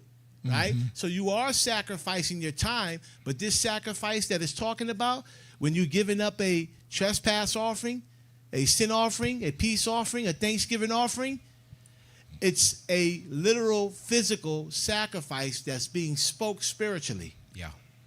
So that's what it means by spiritually. We're speaking the words. It's in our mind to think it, and it's in our mouths to speak it. And then perform it by using the bread and the wine, as Melchizedek did. We know that he was from a spiritual order.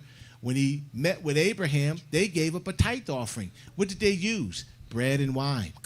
They didn't use the animal. They didn't kill any flesh. Right? They used the bread and the wine, which Christ came back to reinforce during his life here on this earth to eventually activate the covenant. And might I add to that as well? You know, that term, how people break that down, I'm going to sacrifice just by, not doing something that I want to do. It's simple. We're going to go to the etymology because this is what we do at the House of Wisdom. We look at how words change over time, and I'll get it because I got it right now. It says late 13th century. This is sacrifice, by the way. It says the offering of something to a deity as an act of a propitiation or homage, etc. And checkmate. And some of you might say, well, I'm offering my time. Right. Well, you keep offering your time. Nah. While we offer up these oblations.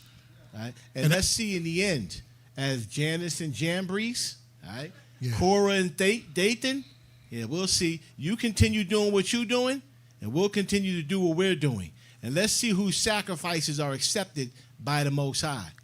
And might I just continue with this because it's still more there. It says mid 14th century, that which is offered to a deity in sacrifice, from Old English sacrifice offering, from Latin this says performing priestly functions or sacrifices. Not your time. Con. Regular sacrifices like a lamb or a turtle dove or bread or fruits or vegetables. Yeah, that's what it's talking about. Not sacrificing your time. There's more on that? Yeah. Well, Nah. I want to add. Yeah, Well, I'm that's sorry, it God. right there. Nah. Okay. That's it. And this is why it's important to know the meaning of words. Go back and see what's going on. A lot of folks don't want to put in that work. They just want it easy. I just like having, Jesus covering me with his blood. That's just simple enough. I'll sacrifice my time. And they believe this cat in the hat fairy tale type of righteousness. Right. I don't get it, but nonetheless, it is what it is. Rashim. No, I was just going to add, most people that have them questions, I mean, it's just Christian in nature. Yeah. That comes straight from Christianity. They're not looking at the scriptures from a Hebraic perspective or through a Hebraic lens. Yeah. That is purely Western. That's purely European.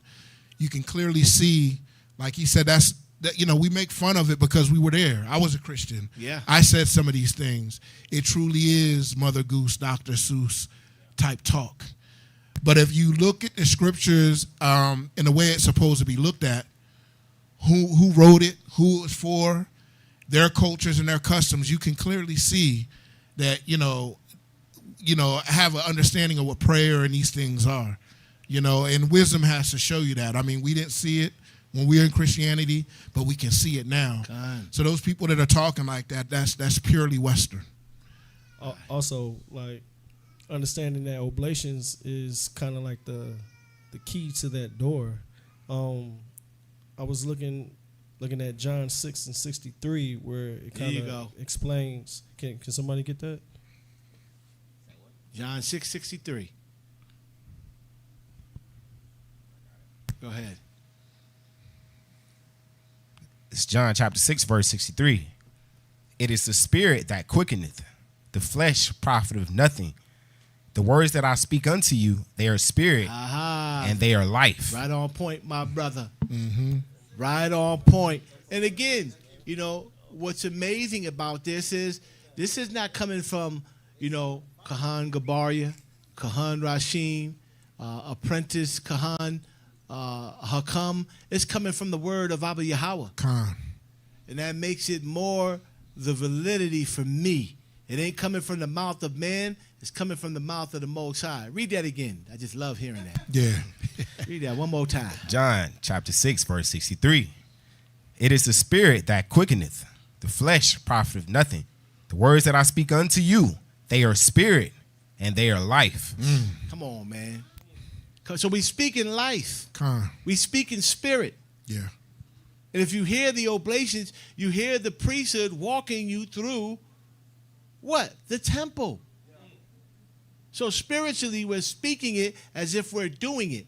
And ultimately, they got this saying, you fake it till you make it. If you think you spiritual and you move like you spiritual, then you become spiritual. Mm-hmm. But if you think the opposite, you become the opposite. So now is the time for us to become more spiritual, think more spiritual, speak spiritual things, get in these oblations. And then this covenant, which was designed specifically for these last days and time, is the only covenant that would be able to bring us from this carnal being, to a spiritual being. The other covenants didn't have the power to do so. This covenant, there's power in this covenant where this covenant is going to allow us to be changed. And without this covenant, we cannot be changed. So all praises to the Most High. Great, great point that you brought out. Love it. Love it. We have one question online. Let's bring it. This question is from Sister Amaya Yasharala. Shalom, Shalom, sis. sis. Shalom. She says, I have a question. What if you find yourself constantly distracted in imagery in the oblations? Does this take away from your salvation, or does that mean we don't get the victory over the world yet? That only means that, sis, this is part of the enduring. Right. You got to battle. Come Get on. them out. Put them on the altar. Keep them coming. You know, I came in this thing when I was, 52. I think I came in when I was 52. So, and I don't care about that. So I came in when I was 52, right? And for those who don't know, I'm almost 58. Well, I am 58. Not almost, I'm there. So I had 52 years of wickedness being upon me, trespasses being upon me.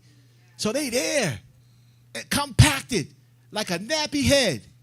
Compact, you can't get a pick through that. So when I give up an oblation, I can't act like them spirits are gone. They there. But guess what? I'm cleaner than I was yesterday. And then tomorrow I'll be cleaner than I was the day before yesterday. And so forth and so on until I'm made clean. So it's going to be there. You got to fight. Right. This is the enduring. These jokers are relentless, and they are many. So keep up the fight. Endure.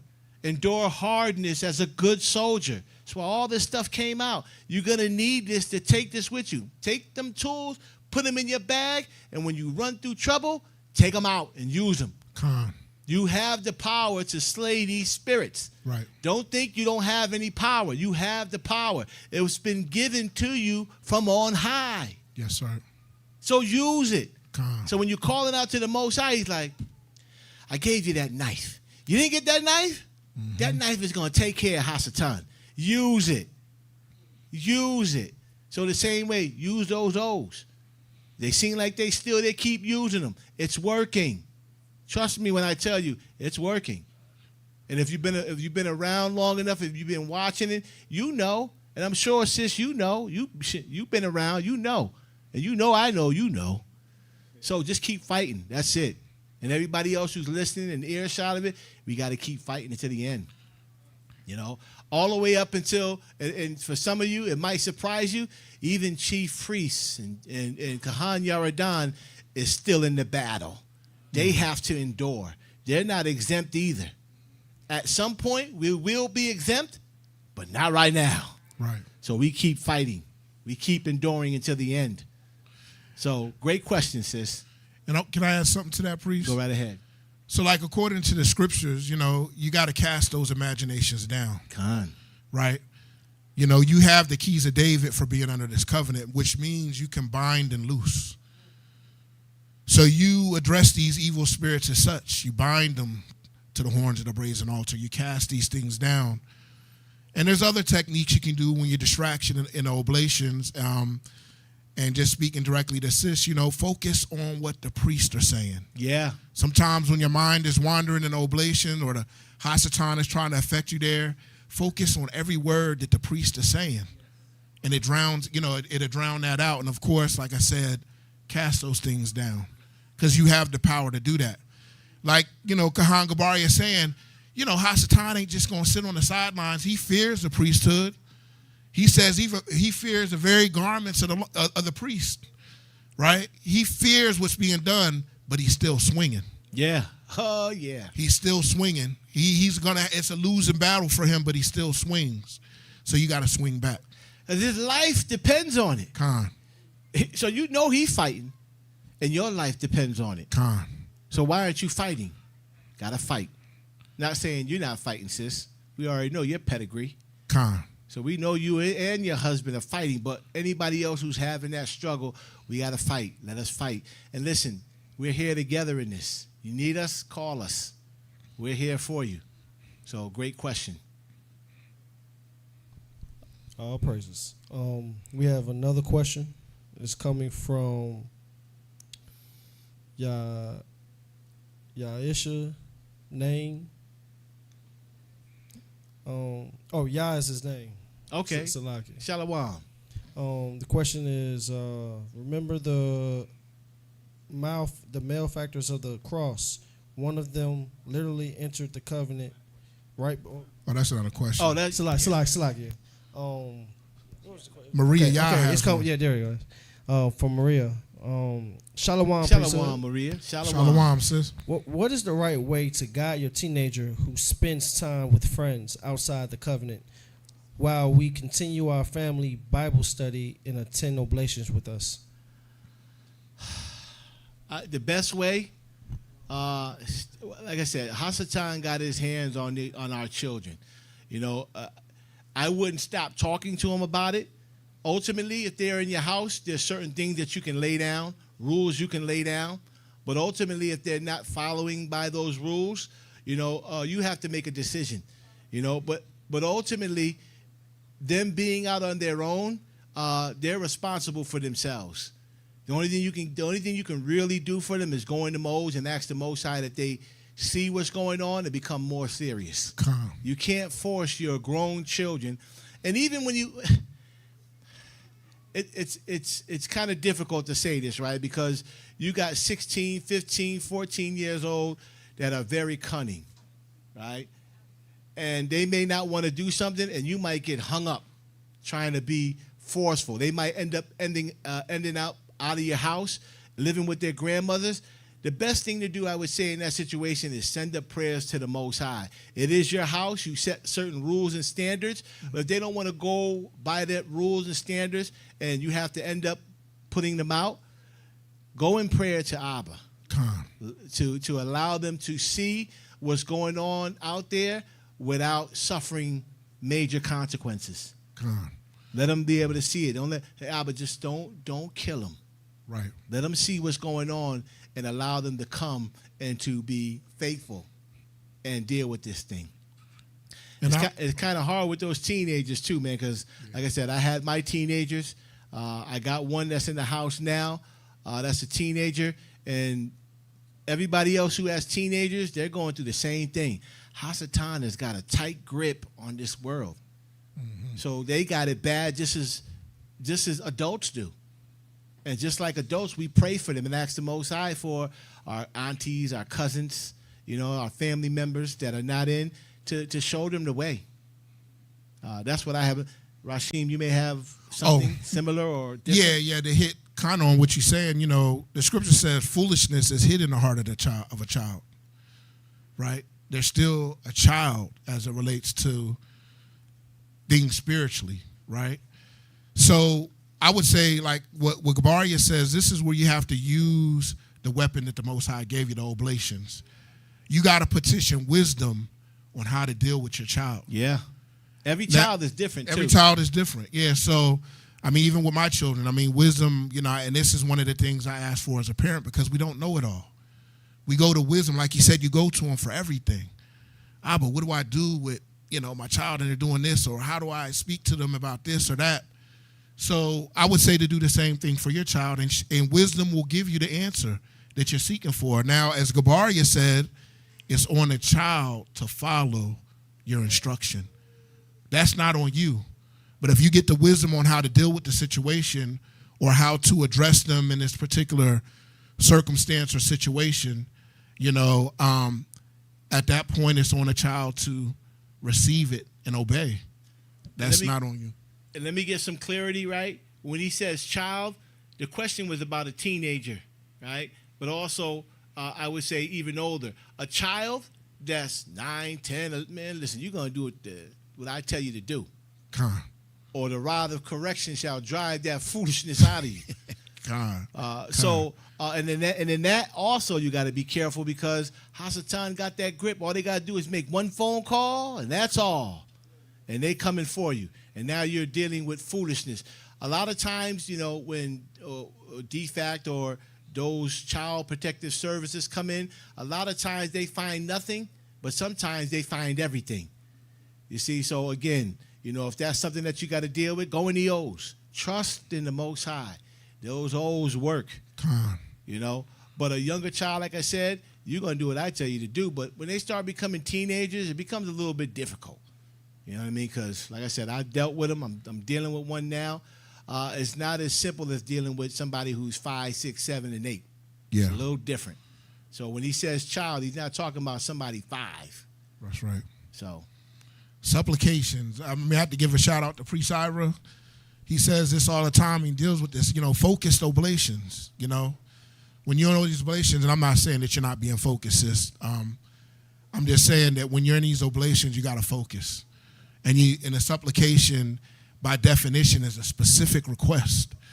We're not speaking general things. When you're confessing about things, you're confessing about specific things.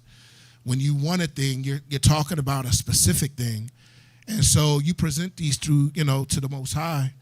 And, as the scripture says, if, you got to believe that he'll do it, right? And he'll give it to you. So specific requests, specific supplications. One more question? Yes, we have one more from Sister Amaya. She said also, what if a person just entered into the covenant before the end comes? Are they guaranteed salvation even though they may not have atoned enough? But what about the parable, right, of the husbandman who went out to hire those to come into work in the field, right? He went in the first hour, and he came when? In the 11th hour. So at the last minute, Abba's going to be bringing those in. 2 years beforehand, it could be the last minute. Maybe 1 year, you know what I mean? Can be the last minute. And whoever he brings in, he brought them in. I didn't bring them in. So, yeah, even up until the 11th hour, the Most High is calling those in to work in his vineyard. And that penny that everybody is agreeing to receive when this work is done is your entrance into the kingdom. This is what you're working for, the entrance into the kingdom. The gifts that comes will be probably predicated on who you are or the works that you have done while you was in here. Right. The Most High is not unjust that he should forget a man his works. Kind. So if you come in at the last minute, you might be as David. But if you've been toiling in this thing for years, you might be as an angel. This is all up to the Heavenly Father. So, those at the last minute, if Abba's calling them in, they will be delivered. And might I add to that, too? I remember Chief Priest, man, he brought out a class a while ago. I think it was Loins Girt with Truth, when he first mentioned the Apocrypha, the Apocalypse of Paul. Right. And there was this specific chapter or verse, and I actually got it. I was looking for it because I saw the question. And I just want to read it. Because This is what the AP course is producing. Con. Right here. I'm telling you, it changes lives. Yes, sir. It changes lives. But go ahead, AP. But this just shows how gracious, the Most High is to his saints who do enter into the covenant. This is like in the middle of paragraph 17, if you have it. But it says, "These, Lord, are in my hands." And backstory is the angel that's over this person is essentially being, coming to the Most High right now. So, and he's bringing the sins of the person that he was over. Yeah. So it says, "These, Lord, in my hands are the sins of this soul from his youth till today, from the 10th year of his birth. And if thou command, Lord, I will also relate his acts from the beginning of his 15th year. And the Lord God, the just judge, said, I say unto thee, angel, I do not expect of thee an amount of him since he began to be 15 years old. But state his sin for 5 years before he died, before he came hither.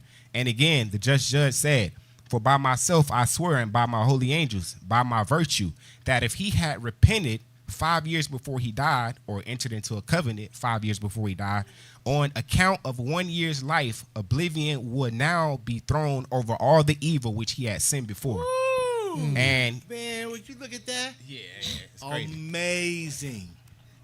And just to finish up, it says, and he would have indulgence and remissions of sins.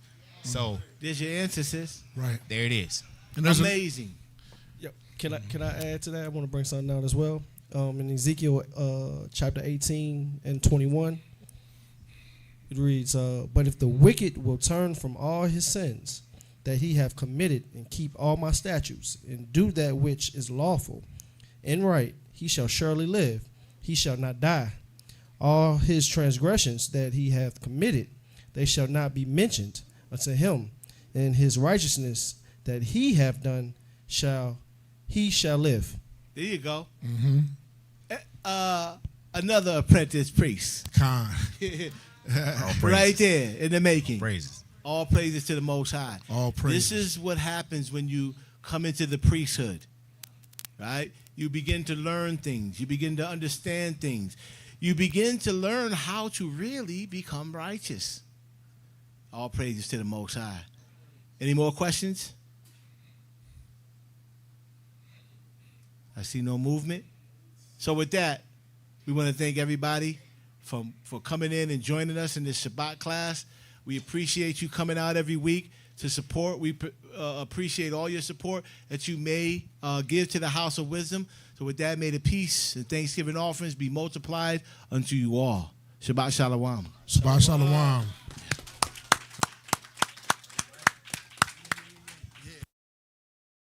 Hey, Shalom, Mak. Shalom, Mak. 10 minutes to the ninth, man. Let me get in these O's. Khan. Hey, man, let's get it, Ak. Let's get it. We burning the scene, get rid of that. Took 100 more blade and we feeling that. If you taking the body, we send it back. Cause we don't need a four rolling with the pack. So we saving these souls. This is the reason we getting these O's in the new season. Now if you control, you get extinguished. These problems unfold to clear out the demons. Burning the scene, get rid of that. Took 100 more blade and we feeling that. If you taking the body, we send it back. Cause we don't need a four rolling with the pack. So we saving these souls. This is the reason we getting these O's in the new season. Now if you control, you get extinguished. These problems unfold to clear out the demons, yeah. It's a calm shalom. Know there no beating demons like a drum. From the slum, but a wise one. Walk with wisdom. Giving those on Mount Zion. Knowing with Hakan at the break of dawn. Heba Lakam and Weba Yayan. Find the sons of Hasatan. Third division. Straight to duty, Abaddon. Pop that smoke, I'm rolling on gold. Blood my coat, but the saints don't fold. Prince in the booth, uncouth. Regroup my priest line bold like a Gadite troop. No, we don't stoop. Sin don't do. Faith on faith, now I need that proof, that's mine. Staying on side, lifting that rod as nations apply to the sun's facade. The emotions when the priesthood ablaze. The weapons of warfare that's been given to the saints. The heathen wave of the Kahanos, what it take. I'm a soldier of Malak Shadak and I do this every day. We burning the scene, get rid of that. Took 100 more blade and we feeling that. If you taking the body, we send it back. Cause we don't need a four rolling with the pack. So we saving these souls. This is the reason we getting these O's in the new season. Now if you control, you get extinguished. These problems unfold to clear out the demons. Burning the scene, get rid of that. Took 100 more blade and we feeling that. If you taking the body, we send it back. Cause we don't need a four rolling with the pack. So we saving these souls. This is the reason we getting these O's in the new season. Now if you control, you get extinguished. These problems unfold to clear out the demons. Time to kill all these demons. You read Jeremiah 10 and 2, then you know we can't be like the heathens. Abba said there's no pleasure in allegiance. Allah high come in like a leader. Through the heathen way, rise at the thread. Yeshua night out, you know what's gon' say. Walk in the spirit, so we walk out the maze, yeah. This track's on fire, Abba's my desire. I'm 10 toes deep, sin no longer makes me tweet. 7 covenant activated, sin and trespass holy lady. Bread and wine in the priest's hand, what are your Yahweh for your plan? I saw the reprobates and snakes, spots in our feast, violating the cakes, violating the grapes, violating the state, apostates. Thieves in the temple, thieves in my mental. They resemble the intercontinental governmental official, free radicals. Sit for Rome, home of the Vatican. Archbishop, Pontiff, popes, anathema, maranatha. Look, Pope Leo, heathen vino. The trio accusing Negroes incognito of many crimes as we know. Unconverted, sons of the serpent, urban urchins in their churches chirping like frogs perverted, completely unworthy. We burning the scene, get rid of that. Took 100 more blade and we feeling that. If you taking the body, we send it back. Cause we don't need a four rolling with the pack. So we saving these souls. This is the reason we getting these O's in the new season. Now if you control, you get extinguished. These problems unfold to clear out the demons. We burning the scene, get rid of that. Took 100 more blade and we feeling that. If you taking the body, we send it back. Cause we don't need a four rolling with the pack. So we saving these souls. This is the reason we getting these O's in the new season. Now if you control, you get extinguished. These problems unfold to clear out the demons, yeah.